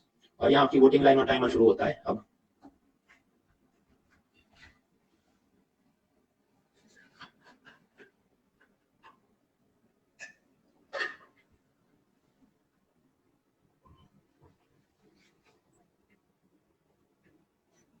अभय, वर्षा, श्रेयस, आतिश, ऋषिकेश, कार्तिकेय, सूरज, नवनीत, शौर्य, रुद्रा, सागर, शरद, प्राज्वल, मयंक, रिजवान, देवनंदन, रमीज, वैभव, विशाल, तन्मय, प्रज्ञा, शिव, दर्शन, सत्यम, छवि, पल्लवी, आकांक्षा, आशीष, जाकी, विजय, ये सब लोग। फिर ओंकार, संचय, आशिका, विशाल, स्वर्णिम, रश्मित, आशीष, ध्रुव, अदिति, पायल and others. कल हमने देखा था एक लाइन का जनरल नॉलेज कि एनपीसीआई का नेशनल फाइनेंशियल स्विच, उसका काम क्या है, connecting all the ATM machines and network. वैसा ये जितने एटीएम मशीन है इसके साथ कनेक्ट होंगे, ऐसे जो भी ऑनलाइन डिजिटल ये प्लेटफॉर्म टेक्नोलॉजी होगी, और वहां से वो अलग अलग बैंक के साथ कनेक्ट होंगे, so that whenever you are inserting your debit card, ATM card, तो पैसा कट होगा तो उसको पता चल जाएगा, चाहे एसबीआई का पैसा कट होके दिया वगैरह। So that is national financial switch. So the answer is C, NPCI. Now this is a rather easy question, क्योंकि एनपीसीआई के क्या मेजर 4-5 इनिशिएटिव है उसके अंदर ही आता है। इन एवरी प्रीलिम एग्जाम ऐसे 30-40 इजी क्वेश्चन होते हैं, so we should not miss them. आप कहेंगे ये जो हैंडआउट है अभी, ये अपना पिलर 1A1 ये जो हम पढ़ रहे हैं उसी का हैंडआउट ऑलमोस्ट लाइक 40 पेजेस। शुरुआत में कुछ वो सिलेबस वगैरह दिया है तो 10 पेजेस उसके गए, बाकी के 50 पेजेस, तो 40 पेजेस आ गए। अब तो इतना सब क्यों दिया भाई, इतना सारा जनरल नॉलेज क्यों दिया है? Because you have to prepare it. आप ऐसा करो कि सिर्फ 5 पेज का मुझे मोस्ट इंपॉर्टेंट दे दो, तो फिर स्ट्राइक रेट डिक्रीज हो जाएगा। 5 पेज का मैं बनाने जाऊं तो उसमें ये वाला जनरल नॉलेज नहीं आएगा, so then you will suffer. तो मेहनत करनी है। Anyways, now what are different type of ATM machines. एक हो सकता है बैंक लेवल एटीएम, मतलब एसबीआई बैंक खुद से उसको ओन करता हो, उस जगह को, उस मशीन को, और खुद उसको ऑपरेट करता हो। मतलब एसबीआई का क्लार्क सिक्योरिटी गार्ड वहां जाता है, पैसा इंस्टॉल करता है, सिक्योरिटी देखता है वगैरह वगैरह। तो अगर ऐसा कोई एटीएम बूथ होगा उसे हम कहेंगे बैंक लेवल। फिर हो सकता है ब्राउन लेवल। ब्राउन लेवल मतलब वो एटीएम बैंक का है, लेकिन उसका जो भी refilling of the money, security, CCTV, cleaning, वो सब काम आउटसोर्सिंग में किसी थर्ड कंपनी को दे दिया। क्या ये तो इतने काम के नहीं, they are not important. Important is white लेवल एटीएम। व्हाइट लेवल एटीएम क्या है? Non bank owns and operates. जो बैंक नहीं है वो एटीएम चला रही है, तो उसे हम कहेंगे व्हाइट लेवल ATM. For example, observe this red photo, जो है कि मुथूट। मुथूट आप जानते हैं, it is not a bank, it is a gold loan company. तो मुथूट जो बैंक नहीं है उसका ये एटीएम नेटवर्क कैसे हो सकता है? हो सकता है, लेकिन टेक परमिशन फ्रॉम आरबीआई और उसको कहेगा व्हाइट लेवल ATM. Now you will start to wonder कि ये तो बैंक नहीं है, तो इसके पास पैसा किधर से आएगा? How they will refill the money? तो जब वो मनी रिफिल करने के लिए टाइप करेगा किसी बैंक के साथ, जैसे फेडरल बैंक के साथ। अब कौन से बैंक ने किससे टाइप किया वो सब जनरल नॉलेज काम का नहीं है। सफिशिएंट टू नो कि व्हाइट लेवल एटीएम क्या है। It means non bank is running the ATM network. अब आप कहेंगे वो क्यों करेगा? पर तो इसको फीस मिलेगी। वो सब एटीएम कार्ड में सब, suppose there are some rules कि in 1 month you can not withdraw more than 5 times, otherwise 20 रुपए फी लगेगी, तो वो पैसा कमाएगा। Now you may also begin to wonder कि मुझे भी ऐसा व्हाइट लेवल नेटवर्क शुरू करना है। Can you do that? When you have to get license from RBI, तो वो लाइसेंस कब लेना है? सपोज आपको सीडीएस एग्जाम देनी हो to become an officer in army, तो उसमें क्या लिखा है? Last date of application is 17 November 2020। It means what? अगर आप 18 नवंबर को जाओगे तो you will not be able to apply for this exam, you will have to wait for next year. दूसरे साल आपको जाना होगा। तो एक तय तारीख होती है, उसके बाद आप अर्जी नहीं कर सकते, आपको वेट करना होगा। But suppose you want to get a driver's license, आपको ड्राइवर लाइसेंस लेना है, तो क्या आप ऐसा डेट का वेट करते हो? नहीं। After you cross the 18 age, जब भी मन चाहे, whenever you are ready, office hours में चले जाओ। You don't have to wait for the last date और last date of application. So driving licence की जो मैकेनिज्म है उसको हम क्या कहते हैं? You can call it on tap mechanism. Means you don't have to wait for some last date to apply और उसके बाद अप्लाई नहीं कर सकते, ऐसा नहीं है। तो on tap means what? There is no last date of apply, you can go whenever you want. उसी तरह ये जो व्हाइट लेवल एटीएम है उसमें भी ऑन टैप लाइसेंसिंग सिस्टम है। Means whenever you are ready, जब आपको इच्छा हो जाए कि मुझे भी ऐसा खोलना है, तो जाओ अप्लाई करो। ऐसा नहीं कि 17 नवंबर के बाद अप्लाई नहीं कर सकते। शुरू में देयर वाज सम डेट्स कि ओके ये वाली डेट पे आना, ये वाली, but now whenever you want you can do that. तो is this important? Well, not really, लेकिन कभी-कभी न्यूज़ में आ जाता है कि now this new company has also applied for it and one tap licence. तो फिर लोग स्टेज में आ जाते हैं, वन टैप लाइसेंस क्या है? Basically just like driving license, you don't have to wait for a date. मन चाहे तब whenever you want you can go and apply, that is on tap licensing system. Now next is micro ATM. Micro USB आप जानते हैं कि suppose ये बड़ा USB है, तो माइक्रो यूएसबी कैसा होगा? वो छोटा यूएसबी होगा। तो फिर माइक्रो एटीएम क्या होगा? छोटा माइक्रो मशीन होगा। अभी क्वेश्चन, इतने छोटे मशीन में नोट कैसे आप भरोगे? When they are not putting notes inside this machine, वो ऐसा है, इसे हम कहें पॉइंट ऑफ सेल डिवाइस है, जो डिवाइस बायोमेट्रिक रीडर डिवाइस, उसमें ये बहन ने अपना जो भी आधार कार्ड इंसर्ट करेगी या बैंक का डेबिट कार्ड इंसर्ट करेगी, और उसमें आधार इनेबल्ड फिंगरप्रिंट स्कैनर होगा। So she will put the finger thumbnail और वो चेक करेगा कि आधार कार्ड का नाम है वही आदमी का थंबप्रिंट है कि नहीं। ऐसा सब आधार इनेबल्ड पेमेंट सिस्टम से वो चलेगा। And now what will happen? ये वुमन जो कोई विलेज में रहती होगी और वो बैंक में नहीं जा सकती ब्रांच तक, तो ऐसा बैंक मित्र ये भाई साहब या शॉपकीपर या कोई रिटायर्ड पोस्टमैन जो बैंक का एजेंट होगा वो उसके घर जाएगा और वो उसके साथ जो मनी ट्रांसफर करना है, suppose she wants to deposit money, तो वो देगी और ये आदमी अपने पॉकेट में रख लेगा and then he will go to the city और सिटी में ब्रांच में पैसा जमा करें। सपोज ये लेडी पैसा विड्रॉ करना चाहती है तो ये भाई साहब अपने पॉकेट से उसको देंगे और फिर माइनस लिख देंगे और इसमें से वैलिडेट करेंगे। तो इससे फायदा क्या हो रहा है? फाइनेंशियल इंक्लूजन, वित्तीय समावेशन। फाइनेंशियल इंक्लूजन मतलब क्या? Every person should have access to banking, loan, insurance, pension, ये सारी जो फैसिलिटी है सबको मिले तो हम कहेंगे फाइनेंशियल इंक्लूजन हो गया है। तो ये वाली चीज गांव गांव में whenever even if bank branches are not present you can access things. तो ये हो गया micro ATM. Okay, so ATM and other things we have learned. Now the next topic is MDR, merchant discount rate. Merchant discount rate is a little long topic. It requires a fresh mind. So let us take a break for 5 minutes and then we move forward.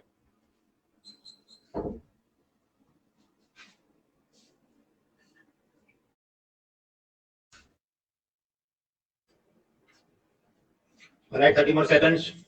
आगे बढ़ने से पहले tell me in the voting lines. Can you see me? Can you hear me? क्या मुझे देख सकते हैं, सुन सकते हैं? वोटिंग लाइन में जवाब दे सकते हैं। विद्या, अर्पित, पल्लवी, स्वीटी, मोहित, तेज, शैलजा, निहाल, Megha and others dance series. We start the class.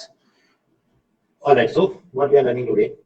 We are learning pillar 1A1 money. उसके अंदर बार्टर सिस्टम देख लिया, कमोडिटी मनी, मेटालिक मनी, ये सब डिपॉजिट और चेक टाइप्स, कार्ड टाइप्स वगैरह देखा। So now we are learning about this merchant discount rate. ये क्या है? Suppose you are doing shopping, 10,000 rupees की आपने शॉपिंग की and you are paying through a card. तो कार्ड में आप अपना जो भी credit card, debit card insert करोगे, जो भी नंबर उसमें टाइप करोगे, secret code, pin number, and the money will be transfer 10,000 rupees.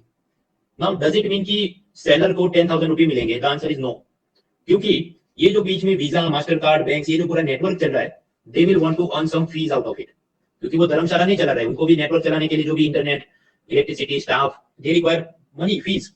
तो वो जो फीस लेंगे वो किससे लेंगे? They will charge the fees on the merchant. कि 10,000 रुपीज ट्रांसफर किया तो इसका 2% निकालो, मतलब कितना होगा? 200 rupees. So they will basically cut 200 rupees from this 10,000 rupees और वो ले लेंगे इससे। So merchant will get how much? You paid 10,000 but merchant will get how much? 9,800 only, क्योंकि 200 रुपीज ये वीजा, मास्टर कार्ड, ये पूरे नेटवर्क ने ले ली। अब इसमें कुछ लोग ये कहेंगे कि okay, in this situation who will earn how much? Suppose there are 3 parties कि आप जो कस्टमर है, आपका बैंक अकाउंट एसबीआई में है, सेलर का बैंक अकाउंट एक्सिस में है और बीच में ये वीजा, मास्टर कार्ड कोई कंपनी है। सो 1, 2, 3 और ये 200 रुपीज कट किए, तो इसमें से किसको कितना मिलेगा? Who will earn how much? Not important, sufficient to know कि इन तीनों को थोड़ा थोड़ा मिलेगा। किसको कितना मिलेगा? What ratio? 33%, 33%, 33% या 50-50 या that is not important for our exam, तो डोंट वेस्ट टाइम। वापस आते हैं। You paid 10,000, the merchant got 9,800 only, तो उसको मजा नहीं आएगा, he will not be happy कि मेरा तो प्रॉफिट चला गया। So I don't want to use this card system, मुझे आप कैश में पेमेंट कर दो। ही मे इवन इंसिस्ट कि तुम कार्ड से पे करोगे 10,000, तुम उसको कैश दे दो, मैं 9,900 में आपको ये मटेरियल सेल करता हूं। व्हाई? क्योंकि कार्ड से लेगा तो उसके हाथ में सिर्फ 9,800 ही आने। So many merchants they do not like to receive payment through cards. Now this is not helping the economy, this is not helping the digital payment ecosystem, क्योंकि कस्टमर को तो कार्ड यूज करना है, लेकिन मर्चेंट कहता है मुझे card use नहीं करना है। Particularly FMCG, fast moving consumer goods, जैसे आइसक्रीम, शैम्पू, टूथपेस्ट, सोप, उसमें वैसे भी प्रॉफिट मार्जिन बहुत कम होता है कि suppose he may be selling 10 रुपी का ice cream and he may be earning hardly 50 पैसा ऑन इट, और उसमें भी ये मर्चेंट डिस्काउंट रेट का काटो तो ही will not earn anything. Second problem, ये पॉइंट ऑफ सेल डिवाइस से आप पैसा एक्सेप्ट करते हैं तो सेलर का पैसा किधर जाएगा? He will receive money, it will go into his bank account, और बैंक अकाउंट में जाएगा तो इनकम टैक्स, जीएसटी अथॉरिटीज वो नजर रखेंगे कि भाई seller, in your bank account you have this much money, why are you not paying income tax, why are you not paying GST? So they will know about his income and they will do raid. ये भी एक कारण है कि merchants do not like to accept card payments. So as a result they will not install the device. ये एक problem हुआ। अब डिवाइस इंस्टॉल नहीं होगा, यार आपको शॉपिंग करनी है, you are customer, then what will you do? आपके पास डेबिट कार्ड है, आप यूज नहीं कर पाएंगे, so you will actually go and use the debit card into an ATM machine, और आप कैश में पैसा विड्रॉ करोगे। Because merchants are not using machine, तो मैं क्या करूंगा? कैश निकालूंगा and I will pay the cash. अगर आप कैश से पे करते हैं तो फिर नेक्स्ट मर्चेंट क्या सोचेगा?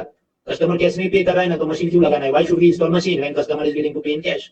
सो again card machine will not be installed, और मशीन इंस्टॉल नहीं होगा तो वीजा, मास्टर कार्ड उसको भी अब चलाना है, तो वो क्या अपनी फीस बढ़ा देगा। Suppose there is a coaching class जिसमें पहले 100 स्टूडेंट आते हो, बाद में सिर्फ 10 स्टूडेंट आते हो, तो कोचिंग वाला क्या करेगा? फीस इंक्रीज कर देगा, क्योंकि उसको भी इलेक्ट्रिसिटी बिल, स्टाफ सैलरी सब देना है। So similarly merchant discount rate will increase. So these are all the challenges. ये विशियस साइकिल, जहरीला चक्र ऐसा हो गया कि एक के चलते दूसरा, ये निकल ही नहीं सकते हम इसमें से। So what is the way forward? देखिए जो एमडीआर फीस है, ठीक है, कस्टमर की बैंक को मिलती है, मर्चेंट की बैंक को मिलती है, और ये वीजा मास्टर कार्ड उसको मिलती है। 3 पार्टीज आर एंजॉयिंग दिस। अब यहां पर क्या किया जा सकता है? One thing to do is ये फी बंद कर दी जाए। आरबीआई या गवर्नमेंट ऐसा कहते कि ये फी नहीं होगी, but then this people will not like it. उसको भी तो स्टाफ सैलरी देनी है, उसको भी नेटवर्क चलाना है, सर्वर कॉस्ट है, प्रॉब्लम है। So then RBI should say something कि इसको रिड्यूस कर दो। ये फी सपोज 2% रिड्यूस कर दो कि 0.9%, या गवर्नमेंट ये कह दे कि इस पर हम सब्सिडी देंगे, मतलब government will pay the fees on behalf of the seller, ऐसा कुछ किया जाए। तो वो सब खेल चलते रहते हैं कि फॉर एग्जांपल आरबीआई ने डेबिट कार्ड पे एमडीआर जो पहले 2% रहा करता था on the value of transaction, so RBI said no, it can be not more than 0.9%। So like that RBI will make some rules. अब ऐसे रूल्स बनाएगा कि जैसे क्रेडिट कार्ड है तो 1.5 to 3% of the transaction value, या debit card है तो 0.9% ऑफ द ट्रांजैक्शन वैल्यू, उतने एमडीआर हो सकते हैं।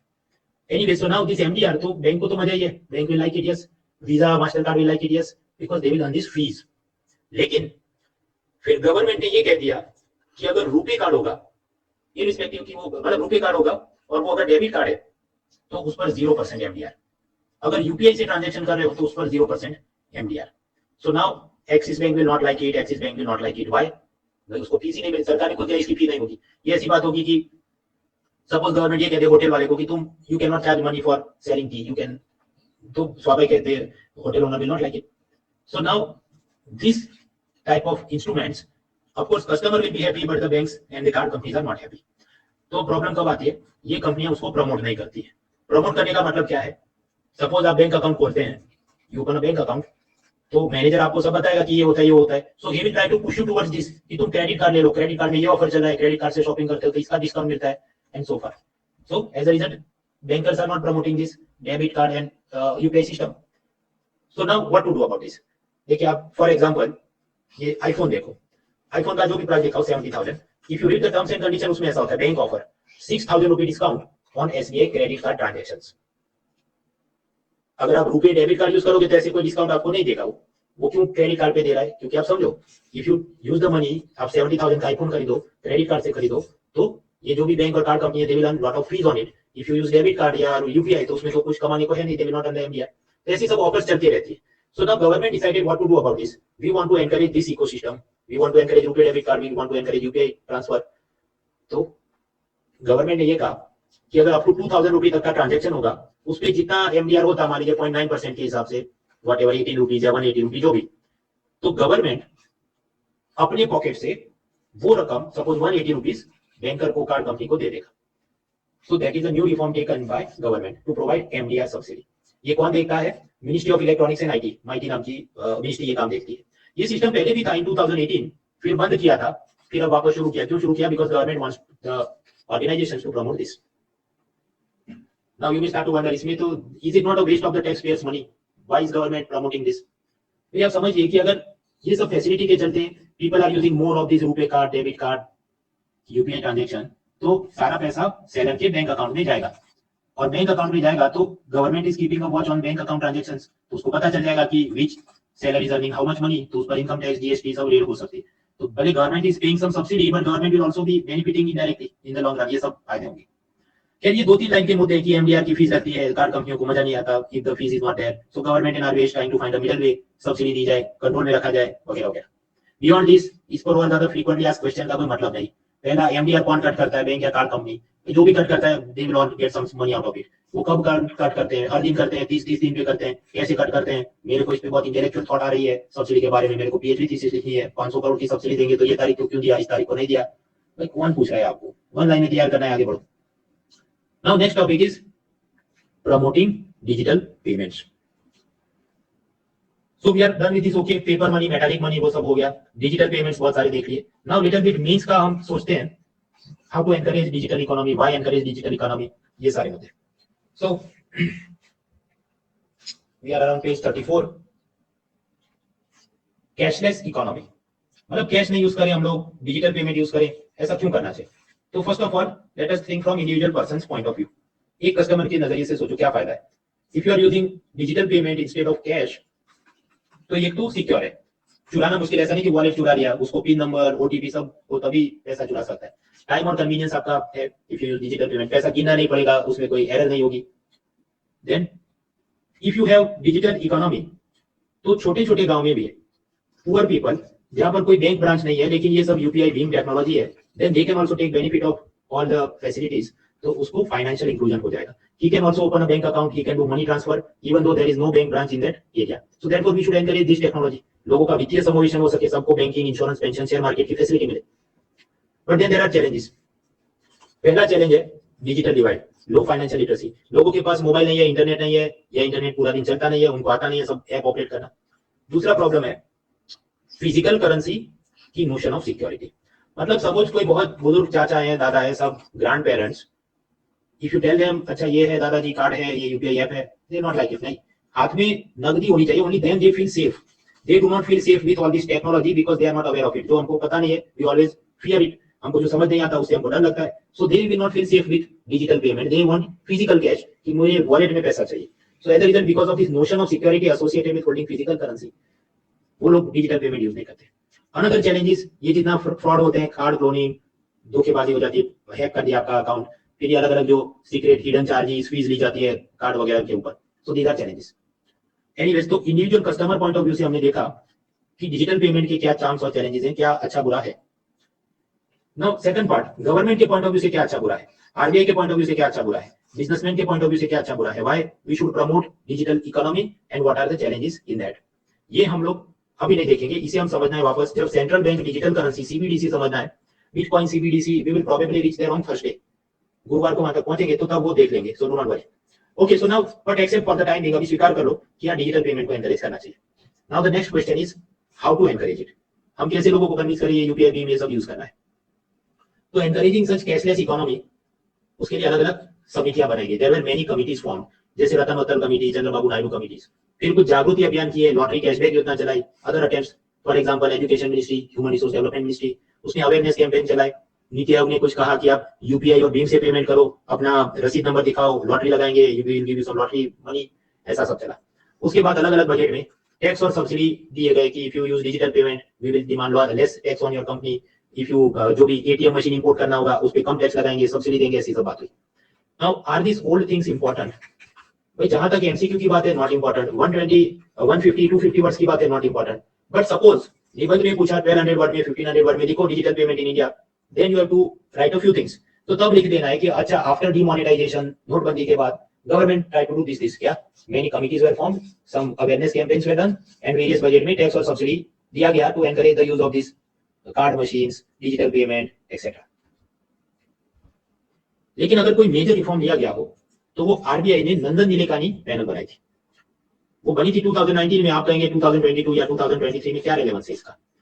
तो ये सब ऐसे टॉपिक है जैसे GST, bad loans, even if they become 2 year 5 year old topics, UPSC continues to ask them. तो तैयारी करनी है और उसमें जब भी mains 5 year old topics UPSC continues to ask them, तो तैयारी करनी है. और उसमें जब भी मेंस आंसर राइटिंग करते हैं तो नया कुछ इन्वेंट नहीं करना है. ये कमिटी ने जो भी रिफॉर्म किया होगा we will simply cut paste it. क्या इसने बोला ऐसा ऐसा करना है. Now whenever you prepare a committee, क्या क्या तैयार करना होता है. पहला उसका ऑब्जेक्टिव क्या था? तो एनकरेज डिजिटल पेमेंट. किसने अपॉइंट किया था? आरबीआई ने अपॉइंट किया था. कौन चेयरमैन था? नंदन नीलेकानी चेयरमैन था. उसके और कौन कौन मेंबर थे? Not important.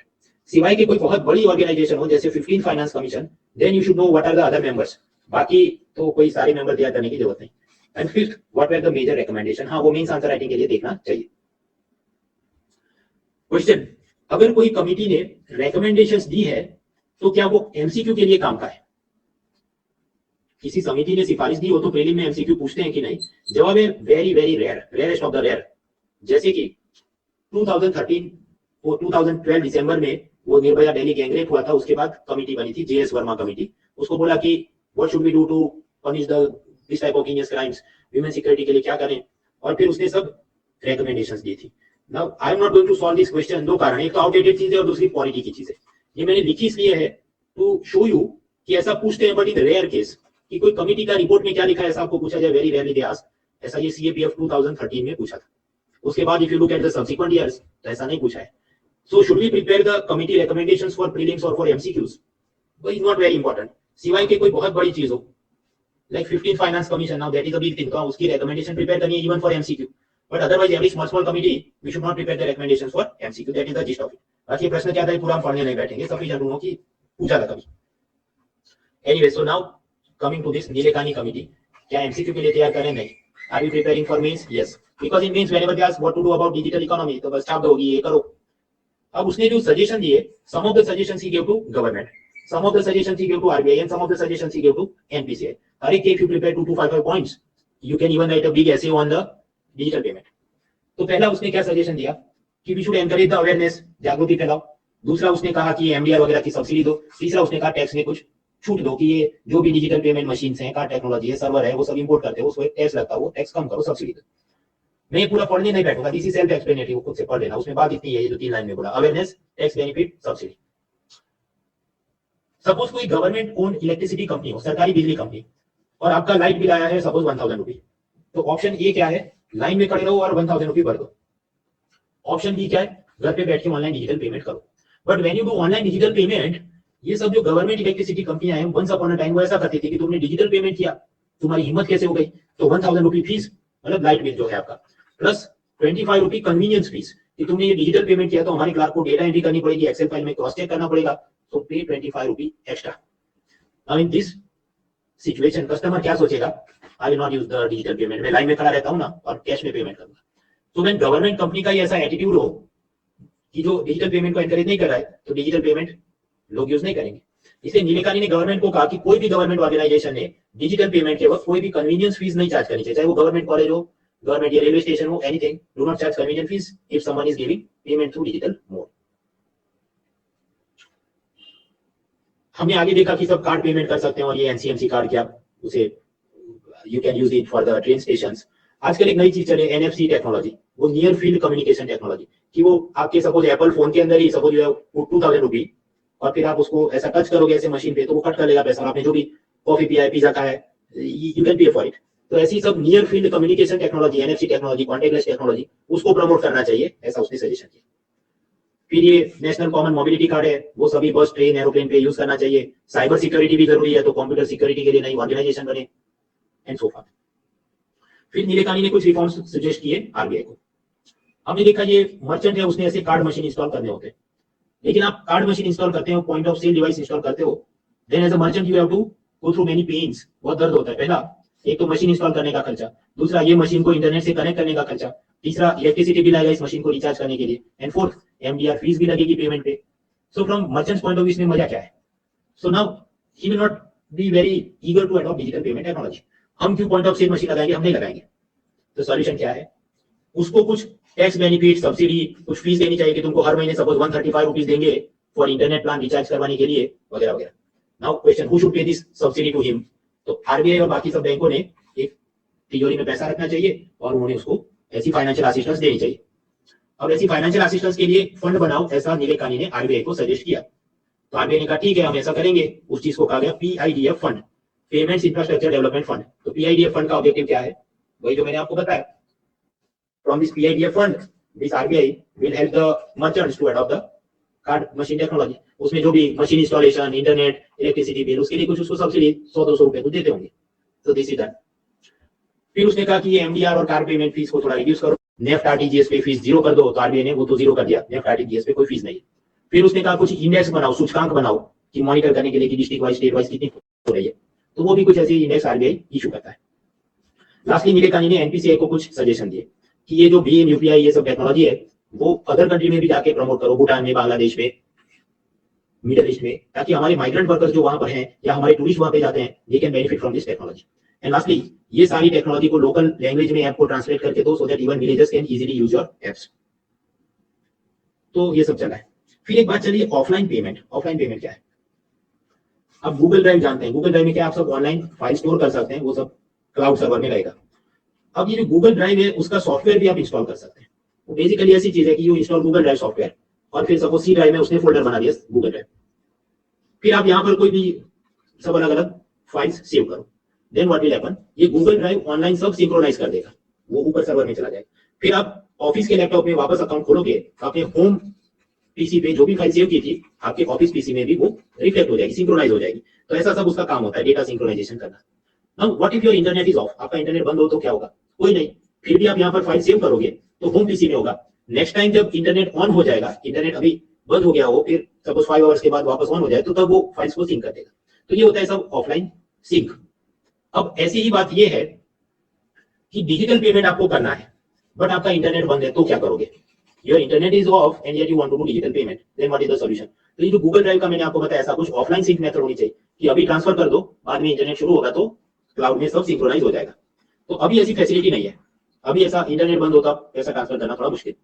तो आरबीआई ने ये कहा कि let us allow offline digital payment. वो ऐसी बात है कि even if you are suppose this card machine, you know card machine के अंदर भी कुछ इंटरनेट तो होगा, तब वो कनेक्ट करता होगा ना ऊपर, या फिर क्या आप अपनी ये यूपीआई भीम ऐप से ट्रांसफर कर तभी तो इंटरनेट होगा। But suppose internet is off, still ये लोकल ट्रांसफर हो सके आपके मोबाइल से उसके मोबाइल या उसके डिवाइस में, एंड लेटर ऑन जब इंटरनेट शुरू हो जाए तो क्लाउड में सब सिंक्रोनाइजेशन हो जाए, ऐसी फैसिलिटी करो, उसको कहा जाएगा ऑफलाइन डिजिटल पेमेंट। तो आरबीआई इसके लिए सब नियम बना रहा है कि 2000 रुपए तक का ट्रांजेक्शन, 200 तक का पेमेंट वगैरह।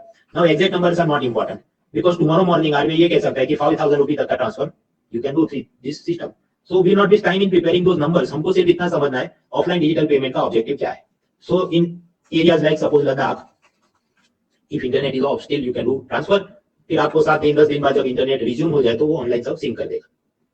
तो हमने देखा why encourage digital payments, how to encourage digital payments. उसमें हमने देखा नीलेकानी ने कुछ रिफॉर्म्स बताए। नीलेकानी के आने से पहले भी बहुत सारे रिफॉर्म हुए, जैसे various committees were made, tax और सब्सिडी में फायदे दिए गए, अवेयरनेस कैंपेन चलाए गए, लॉटरी चलाई गई वगैरह। So this things have been going on. Now the next topic is who regulates all this, कौन है इसकी रेगुलेटरी बॉडीज? रेगुलेटरी बॉडीज में see once upon a time banking sector में बहुत प्रॉब्लम थे, तो एक नर्सिंग होम कमेटी बनी थी। वो पहली बार बनी थी अर्ली 90s में, फिर दूसरी बार बनी सेकंड टाइम 1997-8 जो भी। तो eight that time nursing home committee ने सेकंड टाइम जो बनी, तो उसने सजेशन दिया कि ये सब डिजिटल पेमेंट को रेगुलेट करने के लिए कुछ सेपरेट लॉ इज रिक्वायर्ड, अलग कानून होना चाहिए। तो सरकार ने बनाया पेमेंट एंड सेटलमेंट सिस्टम है 2007। उसके नीचे एक स्टैट्यूटरी बॉडी बनी है जिसका नाम है board for regulation and supervision of payment and settlement system, BPSS। Full form is important? No. Short form is important in my opinion, short form is also not important. Sufficient to know कि हाँ ये कानून में कोई body है, statutory body, जो online payment, card payment को regulate करती है, और उसके ऊपर उसका पेरेंट कौन है? आरबीआई। ऐसी बात है, BPSS है, उसके ऊपर आरबीआई गवर्नर है, और ये लोग कलेक्टिवली ये सब कार्ड पेमेंट, डिजिटल पेमेंट के जो भी रेगुलेशन, रजिस्ट्रेशन सब काम देखते हैं। All the payment system providers have to register for it. तो इसमें प्रॉब्लम क्या है? ये तो ठीक ही चल रहा था, लेकिन बाद में 2017 बजट में ये बोला कि इसको बंद करते हैं और एक नई ऑर्गेनाइजेशन बनाते हैं, payment regulatory board. Just like planning commission जो था, योजना आयोग, उसको बंद करते हैं, उसकी जगह नीति आयोग बनाते हैं। ऐसी इधर बात चल रही थी कि ये BPSS को बंद करो, उसकी जगह पेमेंट रेगुलेटरी बोर्ड बना। Now have they formed it? तो जब अभी नहीं बनाए, because RBI is oppose to this idea. RBI का ये कहना है कि प्रीवियस सिस्टम इज बेस्ट, ये करना नहीं, सरकार कहती है करना है। So presently it is not done, अभी ये हुआ नहीं, जब होगा तो हम देखेंगे। नाउ इन बिटवीन, सपोज आपने ऑनलाइन पेमेंट किया, आपने ये यूपीआई पे, मोबीक्विक, अमेज़न पे कुछ ट्रांसफर किया, but your money is not going to the other side, या wrongly money has been deducted, पैसा ऐसे ही काट दिया आपने, कमांड ही नहीं किया था, तो कंप्लेंट किसको करोगे? उसके लिए आरबीआई लेकर आई है ombudsman scheme for digital transaction. Ombudsman मतलब क्या? शिकायत निवारण अधिकारी। तो आरबीआई का सीनियर ऑफिसर होता है, आप उसको कंप्लेन करो and he will give you justice.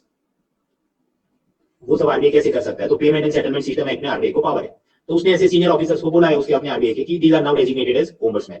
तो फिर आप उसको कंप्लेन कर सकते हैं, सब जो भी कि अमेज़न पे, मोबाइल वॉलेट, ऐप में आरटीजीएस कुछ भी कंप्लेन कर सकते हैं। 20 लाख रुपए तक की कंप्लेन वो सुनेगा, उससे ऊपर है तो you have to go to courts. Penalty लगाएगा सामने वाली कंपनी को, और वो आपको सब कॉम्पेंसेशन, मुआवजा दिलवाएगा। Suppose you complain against Paytm और ये ओम्बड्समैन ने आपके फेवर में जजमेंट दिया, तो पेटीएम अपील कहां करेगा? अपील करने के लिए पेटीएम जा सकता है डेप्यूटी गवर्नर ऑफ आरबीआई के पास। आप जानते हैं कि आप ऑर्डिनरी कोर्ट में जाओ, उसके ऊपर हाई कोर्ट है, उसके ऊपर सुप्रीम कोर्ट है। तो सिमिलरली यहाँ पर आप स्टेज 1 में कहां जाएंगे? Ombudsman of RBI. उसके ऊपर अपील में जाना हो तो डेप्यूटी गवर्नर के पास, उसके ऊपर अपील में जाना हो तो किधर जाना है? हाई कोर्ट के पास जाना है, सुप्रीम कोर्ट के पास जाना है? आई डोंट नो, मुझे नहीं पता, क्योंकि उसने जब आरबीआई ने प्रेस रिलीज निकाली थी तो ढिंडोरा पीट के बताया नहीं था कि उसके ऊपर जाना है तो कहां पर। और यूपीएससी में ऐसा कोई प्रेसिडेंस, मतलब पुराना ट्रेंड नहीं है कि जो चीज इतना ढिंडोरा पीट के नहीं बताई, वो press release has not mention something in a very great detail, तो यूपीएससी प्रोफेसर खुद सर्च करके एमसीक्यू बनाता नहीं। So we will not waste time, sufficient to know कि होता है कोई ombudsman, that's all. Now ombudsman, शिकायत निवारण अधिकारी, वो भी 3 टाइप के आरबीआई के पास। एक तो है डिजिटल ट्रांजैक्शन वाला, वो हमने समझ लिया।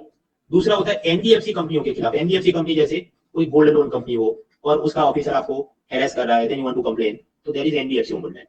तीसरा है बैंकिंग ओम्बड्समैन, कि ऑर्डिनरी बैंक में आपका जो भी deposit account, passbook, chequebook, some problem you have, you go to banking ombudsman, and these are all officers of RBI. RBI के अफसर ही हैं, 1 2 3। फिर आरबीआई ने ये कहा भी 1-2 साल में कि इन तीनों को इंटीग्रेट कर देते हैं और उसको हम कहेंगे integrated ombudsman scheme dash one nation one ombudsman. अब वो काम कैसे करेगा भाई मेरे को नहीं पता है, प्रेस स्टेटमेंट में उसने दिया नहीं, खुद से मैं गूगल सर्च करता नहीं, because that is a very inefficient way to prepare for UPSC.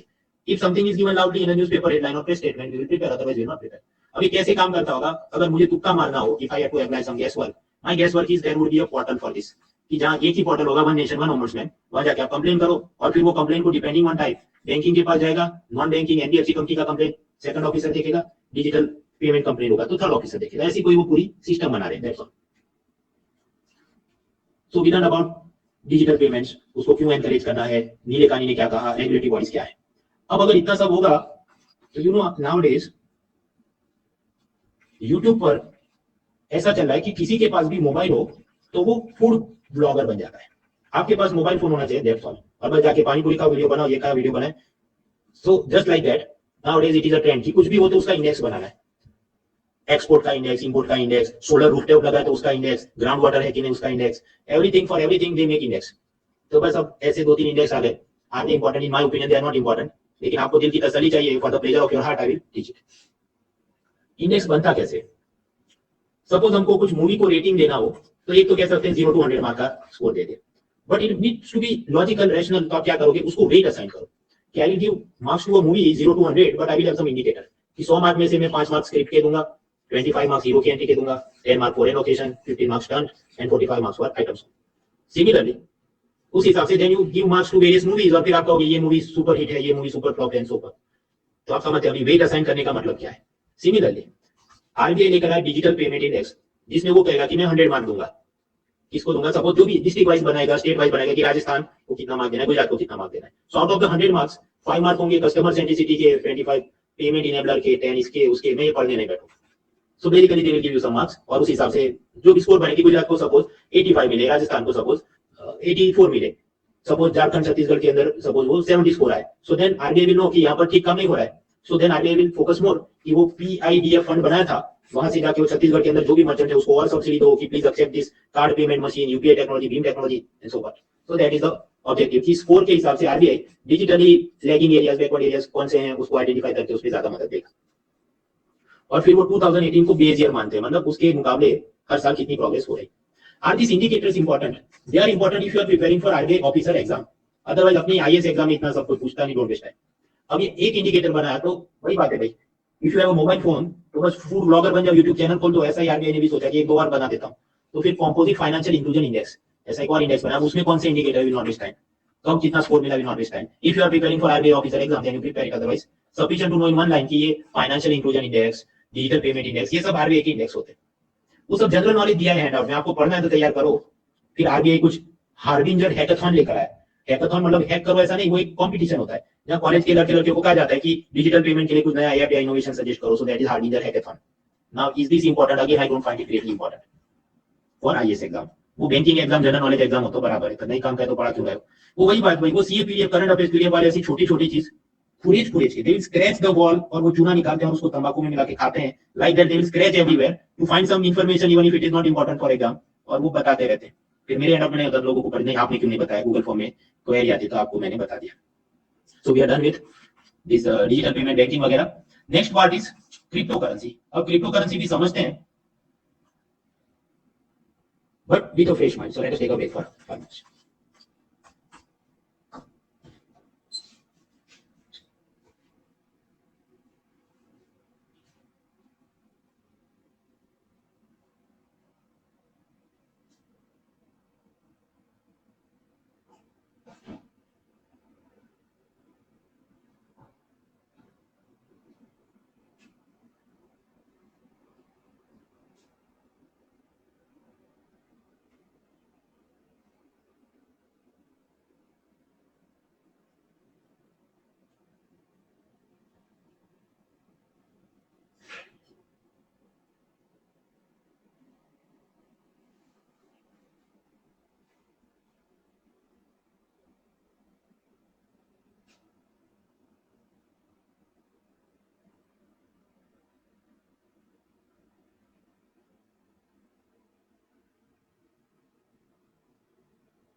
1 more minute.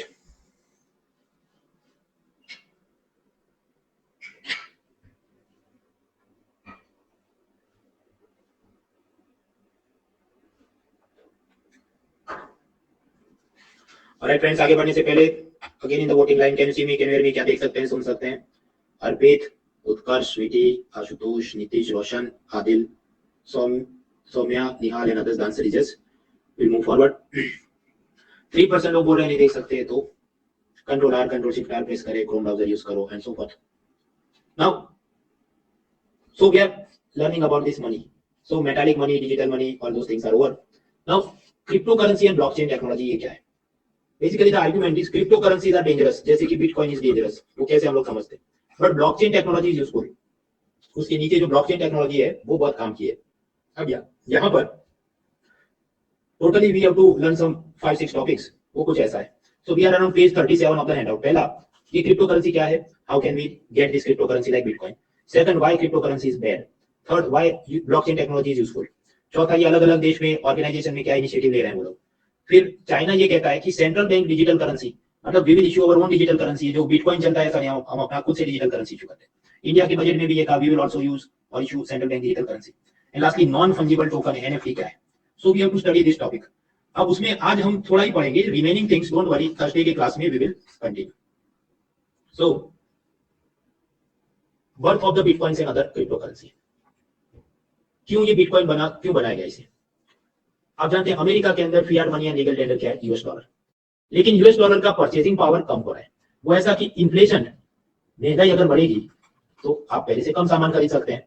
So obviously whenever the prices of goods and services are becoming expensive, पहले सपोज ऑनियन हो 10 रुपए का, अभी वो 100 रुपए का, और आपकी सैलरी सिर्फ 10 रुपए ही है, तो you can buy less onion. तो परचेसिंग पावर कम हो रहा है. तो डॉलर का पहले जैसा दबदबा नहीं अमेरिकन इकोनॉमी में भी, पर्टिकुलरली 2007 में जो सब प्राइम क्राइसिस आई थी. सब प्राइम क्राइसिस क्या थी, वो थर्ड पिलर में देखेंगे कि उनकी बैंकों ने ऐसे लोगों को लोन दे दिया जो लोन रिपे नहीं कर पाए, और उसके चलते जो पूरी crisis I. So economy is not doing well, public का परचेसिंग पावर डॉलर, वो उसको सैलरी भी मिलती है, मजा नहीं आ रहा है. Second, bankers. आप जानते हैं बैंकर्स की credit card, ATM, net banking, हर जगह कुछ ना कुछ फीस मांगते रहते हैं. वो फीस मांगते हैं क्योंकि वो payment operation, server charge, XYZ उनकी एक्सक्यूज होती है. ये सब देखते हुए एनार्किस्ट ग्रुप्स, एनार्किस्ट मतलब अशासनवादी, ऐसे लोग जो ये चाहते हैं कि there should not be any government regulation, government organisation, government control, कुछ नहीं होना चाहिए, सब लोग अपने आप खुद का संभाल लो. सो एनार्किस्ट ग्रुप ऐसे जो भी ऑनलाइन ऑफलाइन पीपल होंगे, उनको ये डॉलर अच्छा नहीं लग रहा है कि ये तो इसमें क्या परचेजिंग पावर है, उनको बैंकर अच्छे नहीं लग रहे, ये तो फीस मांगते हैं. So they decided fiat currency is bad, bankers are evil, card companies are evil. ये सब बदमाश है, हमको ये नहीं चाहिए. So we will have our own currency, हम खुद की करेंसी बना देते हैं, और वो वर्चुअल बनाएंगे, डिजिटल बनाएंगे, डिसेंट्रलाइज तरीके से बनाएंगे, मतलब कोई आरबीआई, सेंट्रल बैंक, गवर्नमेंट नहीं होनी चाहिए, अपने आप करेंसी बन जाए, ऐसा करते हैं. तो ये सब सोच के साथ बिटकॉइन और दूसरी क्रिप्टो करेंसी बनती है. अब समझिए, जब हम कहते हैं रूपी करेंसी, तो वो इश्यू जो हो रही है तो सेंट्रल अथॉरिटी है कि गवर्नमेंट वो कॉइन इशू करेगी, आरबीआई करेंसी नोट इशू करेगी, so there is central authority. लेकिन ये जो बिटकॉइन है उसमें ऐसी कोई सेंट्रल अथॉरिटी नहीं है कि एक आदमी या एक ऑर्गेनाइजेशन, नो, बस ऐसे ही वो चल रहा है. सो बिटकॉइन क्या है? एक डिसेंट्रलाइज्ड, विकेंद्रीकृत क्रिप्टो करेंसी है. क्रिप्टो मतलब वो क्रिप्टो एल्गोरिथम से बनाई गई करेंसी है. प्रश्न ये कैसे बनाई, कैसे काम करती है? एक यूजर था सतोशी नाकामोटो. अब वैसे वो असल में क्या जापानीज है, अमेरिकन है, मेल है, फीमेल है, नोबडी नोज, एनोनिमस एक था, उसने यूजर नेम रखा था Satoshi Nakamoto. So he came up with this concept and idea and software and जो भी टेक्नोलॉजी है. अब आपका प्रश्न होगा तो मुझे बिटकॉइन लेना है, मैं कैसे लूं? सपोज एक गोल्ड माइन होती तो आप क्या करते हैं? आप स्पेड यानी फावड़ा लेके चले जाते कि मैं सोना खोद के लाता हूं. तो यहां पर भी सोचो कि ये बिटकॉइन की एक डिजिटल माइन है, या एक बड़ा सा कोई वर्चुअल डेटा क्यूब है, डेटा कॉम्प्लेक्स है, कोई एल्गोरिथम है. ये जो एल्गोरिथम से ऐसा उसने बॉक्स बनाया, जो हमको जस्ट उसको तोड़ तोड़ के उसमें से बिटकॉइन निकालने. और ये जो बॉक्स बनाया गया है, it is made using some blockchain technology, crypto algorithm and so forth. आपने उसको सॉल्व करना है, उसको डिस्ट्रॉय करना है, तो आपको बिटकॉइन मिल सकते हैं. अब प्रश्न आता, ठीक है ना, मैं फावड़ा लेके जाता हूं, I will buy a spade and I will go. But you can not use a spade, ये ऐसा तोड़ के नहीं लाना है. You require software for it. वो सॉफ्टवेयर आपको इंस्टॉल करना है, कंप्यूटर में इंस्टॉल करना है, and then you give the command, तो कंप्यूटर अपने आप वो सारी प्रोसेस करेगा और इस डेटा को वो सॉल्व करेगा. तो हम उसे क्या कहते हैं कि आपका कंप्यूटर माइनिंग कर रहा है, खनन कर रहा है, डिजिटल खनन कर रहा है. तो आप कहेंगे यहाँ तो मैं यही करता हूँ ना, now I don't want to become IAS, I will simply install the software and I will just become करोड़पति. Not possible. वो इसलिए कि ये जो माइनिंग स्पीड है इस कंप्यूटर सॉफ्टवेयर की, उसको नापा जाता है हैश रेट में. अब आपका ऑर्डिनरी पीसी लैपटॉप है, उसका हैश रेट सपोज है 0.0000 समथिंग, तब 1 month 2 month 5 year तक भी वो चलाओगे कंप्यूटर में software, still you will not get anything out of this. So you require a very powerful PC. इसलिए फोटो देखो ना, in this photo you can see 1 2 3 4 कितने सारे पीसी उसने लगाए. क्यों लगाए? ये सारे पीसी का कंबाइंड पावर वो यूज करके माइनिंग कर रहा है. अच्छा, तो आप ऐसा सब माइनिंग करोगे और आपको ये सब data you will solve it and your software will generate the bitcoin. It will generate some bitcoin. प्रश्न वो बिटकॉइन स्टोर किधर होता है? तो जावे वो आपके यूजर अकाउंट में स्टोर होता है. प्रश्न वो यूजर अकाउंट है किधर? तो एक तो जैसे पेटीएम का वॉलेट होता है, उसी तरह इसके मोबाइल ऐप में वॉलेट बना सकते हैं. तो अगर आप ऐसे वॉलेट में ऐप में स्टोर करते हो अपने बिटकॉइन को, तो उसे कहते हैं hot wallet. Hot wallet means it is connected with internet. अब कुछ लोग ऐसे होंगे इंटरनेट पे स्टोर किया, वो हैक हो गया वगैरह, तो they would want to store it offline, कि आपने कोई फाइल क्रिएट की है और आप उसको पेन ड्राइव में कॉपी कर लो, यूएसबी पेन ड्राइव में कॉपी कर लो, ऐसा भी हो सकता है. तो ऐसा जो बिटकॉइन आप स्टोर करोगे वो ऑफलाइन है, वो इंटरनेट से कनेक्टेड नहीं है, तो उसे हम कहेंगे कोल्ड वॉलेट है. So you can store the cryptocurrency either in hot wallet, is connected to internet, or you can store it in some hard disk or pen drive, तो उसे हम कहेंगे cold wallet. अब ये जो डेटा क्यूब है, क्या कंटिन्यूसली हम उसमें से माइनिंग कर सकते हैं? Continuously it will give us this bitcoin money? The answer is no. There is a specific limit कि maximum total in the entire world, in the entire universe, only 21 million bitcoin can be generated. वो Satoshi Nakamoto ये system को ऐसा बना के गया कि maximum 21 million bitcoin ही बन सकते हैं in the entire lifetime, in the entire world. No new points possible beyond that. अब आपको प्रश्न होगा तो फिर छुट्टे पैसे की मगजमारी नहीं होगी क्या? Will it not create problem of spare money? Because suppose 100 रुपये है तो आप डिवाइड कर सकते हो ना, 1 रुपये का डिवाइड कर सकते हो 100 पैसा, तो इसका क्या है? तो जब इसको भी डिवाइड कर सकते हैं, जैसे 1 रुपी इक्वल 100 पैसा, तो आप ये कह सकते हैं 10⁻² पैसा. सिमिलरली 1 बिटकॉइन का स्मॉलेस्ट यूनिट होता है सतोशी, और वो कितना होता है 10⁸ सतोशी.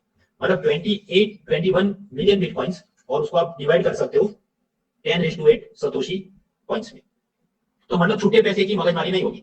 प्राइसेस विल एडजस्ट कि सपोज फ्यूचर में when there is shortage of bitcoins, तो चीजों के प्राइस कैसे हो जाएंगे कि suppose today if 1 tea cup is 1 bitcoin, फिर बाद में बिटकॉइन की क्योंकि मैक्सिमम तो कैपेसिटी इतनी है 21 मिलियन, सो इन फ्यूचर क्या करेंगे शॉपकीपर, वो प्राइस ऐसे एडजस्ट हो जाएंगे कि 0.000 सतोशी इतना होगा इक्वल्स वगैरह, सो प्राइसेस विल एडजस्ट. और ये तो डिजिटल है, तो छुट्टे पैसे की मगजमारी नहीं होगी. It will not be problem of चिल्लर coins and other things. But this is not a very great thing. Why? क्योंकि तो गवर्नमेंट ने इसे कोई इशू नहीं किया, ये तो एनोनिमस है. और बिजली की बर्बादी. बिजली की बर्बादी कैसे? Because as I told you, you have to install many computer PC, many systems you have to connect, और उसमें सॉफ्टवेयर इंस्टॉल करोगे, और फिर आपको day and night 24/7 you have to continue running this. तो बिटकॉइन माइनिंग में बहुत सारे कंप्यूटर चाहिए, इलेक्ट्रिसिटी चाहिए, और इतना लोड जो आता है उसके चलते उसका ट्रांसफार्मर जल जाता है. फिर ऐसे जो भी माइनर्स हैं, even if the electricity is gone, तो भी उनकी वो भूख शांत नहीं होती है, तो वो डीजल जनरेटर लगाकर भी continuously day and night mining करते हैं. और सोचो इससे कितना सारा पॉल्यूशन हो रहा है यहाँ पर. सो this is a wastage of electricity, this is a creating global warming, climate change problems है. इसीलिए ईरान ने बैन कर दिया कि बिटकॉइन माइनिंग नहीं कर सकते, कोई दिखा तो पकड़ लेते उसे. Once upon a time Elon Musk, जो कि मशहूर है टेस्ला कंपनी का मालिक, उसने ये कहा कि you can buy Tesla cars, और उसका पेमेंट में बिटकॉइन में एक्सेप्ट करूंगा. लेकिन फिर सब एनवायरमेंट एक्टिविस्ट उसका अपोज करने लगे कि ये तो बिटकॉइन तो देखो कितना पॉल्यूशन करता है, तो तुम तो टेस्ला इलेक्ट्रिक कार है और पॉल्यूशन फ्री है ऐसा बोलते हो, तो why you are accepting this. तो फिर उसने कहा कि नहीं, अपने टेस्ला कार बिटकॉइन से परचेज नहीं कर सकते. So how to obtain bitcoin, उसका मैंने आपको एक रास्ता बताया. You install the computer software and you start mining. लेकिन वो खराब क्यों है? Waste of electricity. आप इतने सारे computer, is this a productive use? बच्चों को देके क्या ई लर्निंग करवा रहे हो इनसे? नहीं, ये तो आप वेस्ट जनरेट हो रहा है, ये मशीन खराब हो जाएंगे, electric waste is being generated. तीसरा, ये जो ग्राफिक कार्ड्स की प्राइस बहुत ज्यादा बढ़ रही है. वो ऐसा कि जो ग्राफिक आप कंप्यूटर में आप जानते हैं सीपीयू होता है, ये ग्राफिक कार्ड है. सपोज हम graphic card is available for 15,000 रुपी, वो बढ़ के सीधा 35, 40, 55,000 रुपी हो गया. उसका कारण क्या है? ये सब जो माइनर्स हैं उनको इतना पागलपन है कि with in same computer motherboard, देखो ये जो वर्टिकल ये जो खड़ा है, दीज आर ग्राफिक कार्ड. कितना है? 1 ग्राफिक कार्ड, 2 ग्राफिक कार्ड, 3, 4, 5, 6, 7, इतने सारे क्यों लगाए हैं?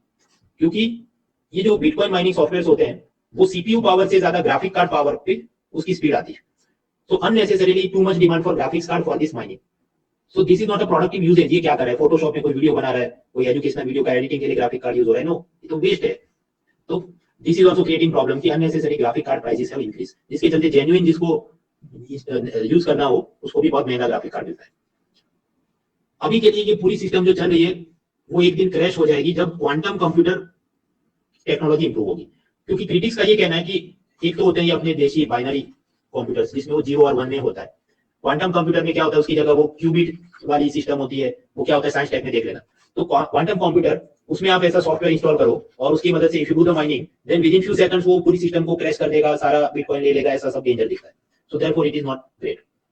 Anyway, so we are learning about crypto currency and first topic was how to obtain crypto currency. उसका मैंने आपको एक रास्ता दिखाया कि पावरफुल कंप्यूटर खरीद लो, उसमें सॉफ्टवेयर इंस्टॉल करो and you will get the bitcoins through digital mining. But many people can not afford such powerful computers. Many people will not have patience, धीरज नहीं होगी कि ये कौन करे ऐसा. Then there are two other ways. Second method is sell goods and services to a miner. कि आपके पास नहीं है तो कोई चिंता नहीं, आप जाके जिसने ऑलरेडी माइन कर दिया है, सपोज देयर इज अ गाय, उसके पास बिटकॉइन है, उसके पास 100 बिटकॉइन है, आपके पास ना पावरफुल कंप्यूटर है and still you want to get some bitcoins, तो आप क्या करोगे? Suppose this sari seller, sari बेचने वाला क्या करे, उसको बिटकॉइन चाहिए. हाँ, तो वो इस पर्टिकुलर माइनर को कहेगा कि भाई साहब I don't have a powerful PC but I will give you 5000 saris, उसके सामने मुझे एक बिटकॉइन दे दो. So like that you can exchange. So that second method is by selling goods and services to a miner, और सामने वो आपको पेमेंट में बिटकॉइन में पेमेंट कर दे, साड़ी खरीद ले या जो उसको पसंद हो. So that is second way to obtain bitcoin. लेकिन ये खराब क्यों है मित्रों? अगर आप पेटीएम, फोन पे, जीमेल, वो सबसे जो भी कम्युनिकेशन करते हैं, ट्रांसफर करते हैं, उसमें तो डेटा स्टोर होता है, आपका आईपी एड्रेस क्या था, मोबाइल क्या, तो आईएमईआई नंबर क्या था, जीपीएस लोकेशन क्या था वगैरह. बट ये जो बिटकॉइन वाले एप्स होते हैं, क्रिप्टो करेंसी वाले app, they do not store such data. It is very difficult to trace. So it is bad, क्योंकि उसमें ट्रेस करना मुश्किल है, वो ऐसी इंफॉर्मेशन स्टोर नहीं कहता, तो बहुत सारे फ्रॉड हो सकते हैं. कैसे फ्रॉड हो सकते हैं कि सपोज आप किसी को आईफोन सेल करो और वो आपको कहे मैं तुमको बिटकॉइन में ट्रांसफर करूंगा, अब नहीं किया तो आप कैसे पकड़ोगे? या करे लेकिन सफिशिएंट पैसा नहीं, 1 बिटकॉइन डिसाइड किया, वो 0.5 बिटकॉइन आपको ट्रांसफर करे और फिर गायब हो जाए, how will you trace? It will be little difficult. दूसरा, ये सब narcotic, illegal trade, terror finance भी they will use bitcoin as a method for transferring money. वो कैसे आगे देखते हैं. अब ये सब खराब क्यों है? For example, there is an addict person जिसको नशा करना है and there is a drug peddler जो गांजा बेचता है. सपोज ये लोग डिसाइड करें कि पेटीएम से पैसा ट्रांसफर करेंगे, आई विल ट्रांसफर यू 650 रुपये और तो मुझे जो भी वो packet they they. Can police trace this? जवाब है यस, क्योंकि आप जानते हैं पेटीएम अकाउंट वो मोबाइल नंबर से लिंक है और मोबाइल नंबर पे सब जीपीएस लोकेशन, आईएमईआई नंबर, वो सब ट्रेस कर सकते हैं. So if you use traditional apps for illegal work then you will be arrested easily. लेकिन आप ये बिटकॉइन वाले एप्स यूज करो तो बिटकॉइन वाले ट्रांजैक्शन में वो सब डेटा स्टोर नहीं करेगा कि IP address, phone number, GPS. So it will be difficult to trace. So that is why bitcoins and other crypto currencies are dangerous. और कुछ लोग ये कहें नहीं ये तो कर सकते हैं ना, मैं तो जेम्स बॉन्ड बन सकता हूँ और उसके अंदर मेरे को बीटेक में ऐसा कोर्स में सिखाया था, एमसीए के सेमेस्टर में ऐसा सिखाया था, so we can do reverse engineering. भाई बराबर है सब, बट यूपीएससी जो एग्जाम कर रही है वो साइबर सिक्योरिटी एक्सपर्ट की एग्जाम नहीं कर रही. When they ask the question it will be a loaded question.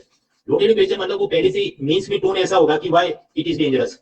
तो फिर आपको तो जस्टिफाई करना है कि यस इट इज डेंजरस. तो फिर आपको खुद उसमें जेम्स बॉन्ड बनने की जरूरत नहीं है कि नहीं ये तो ऐसा करके ऐसा जीपीएस का सेल रिकॉर्ड लेके आएगा और वगैरह.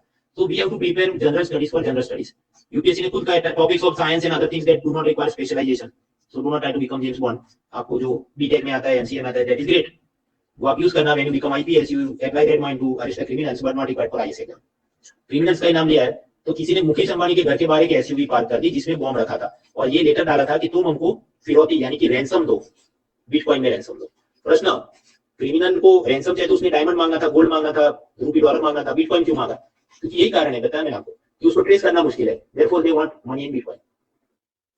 तो how to acquire bitcoin and other cryptocurrency? Mining करो. but suppose you do not have powerful computer तो you sell goods and services to a miner. ये सब खराब क्यों है उसके मैंने आपको कारण बताया कि अगर कुछ स्कैम होगा तो difficult to get justice. Consumer protection act में आप जाके शिकायत नहीं कर सकते क्योंकि लीगल टेंडर आपने यूज नहीं किया था, रूपी यूज नहीं किया था. अगर कोई buyer and seller, let's go back यहां पर, सपोज ये भाई साहब रूपी करेंसी में पेमेंट करते और सामने साड़ी वाला उसको सेल करता साड़ी, तो कौन कौन से टैक्स लगते? उस पर जीएसटी नाम का इनडायरेक्ट टैक्स लगता. ये बिजनेसमैन को जो पैसा मिला उस पर इनकम टैक्स लगता. अगर वो कंपनी होती तो कॉर्पोरेशन टैक्स लगता. So if you transfer money in rupee currency government can monitor it and government can demand variety of taxes on it. लेकिन यहाँ पर तो रूपी है ही नहीं, ये तो बिटकॉइन है. So it is difficult to trace. और अगर ट्रेस नहीं कर सकते तो टैक्स कैसे मांगोगे? So that is another problem. तो when people start buying and selling things with bitcoins तो खराब क्यों होगा? ट्रांजैक्शन हाइड हो जाएगा तो गवर्नमेंट को GST, custom duty, excise, income tax वो सब जो कमाना है वो मिलेगा नहीं. Then government will not be able to run the poverty welfare schemes. गरीब कल्याण योजना कैसे चलाएगा अगर पैसा ही नहीं है?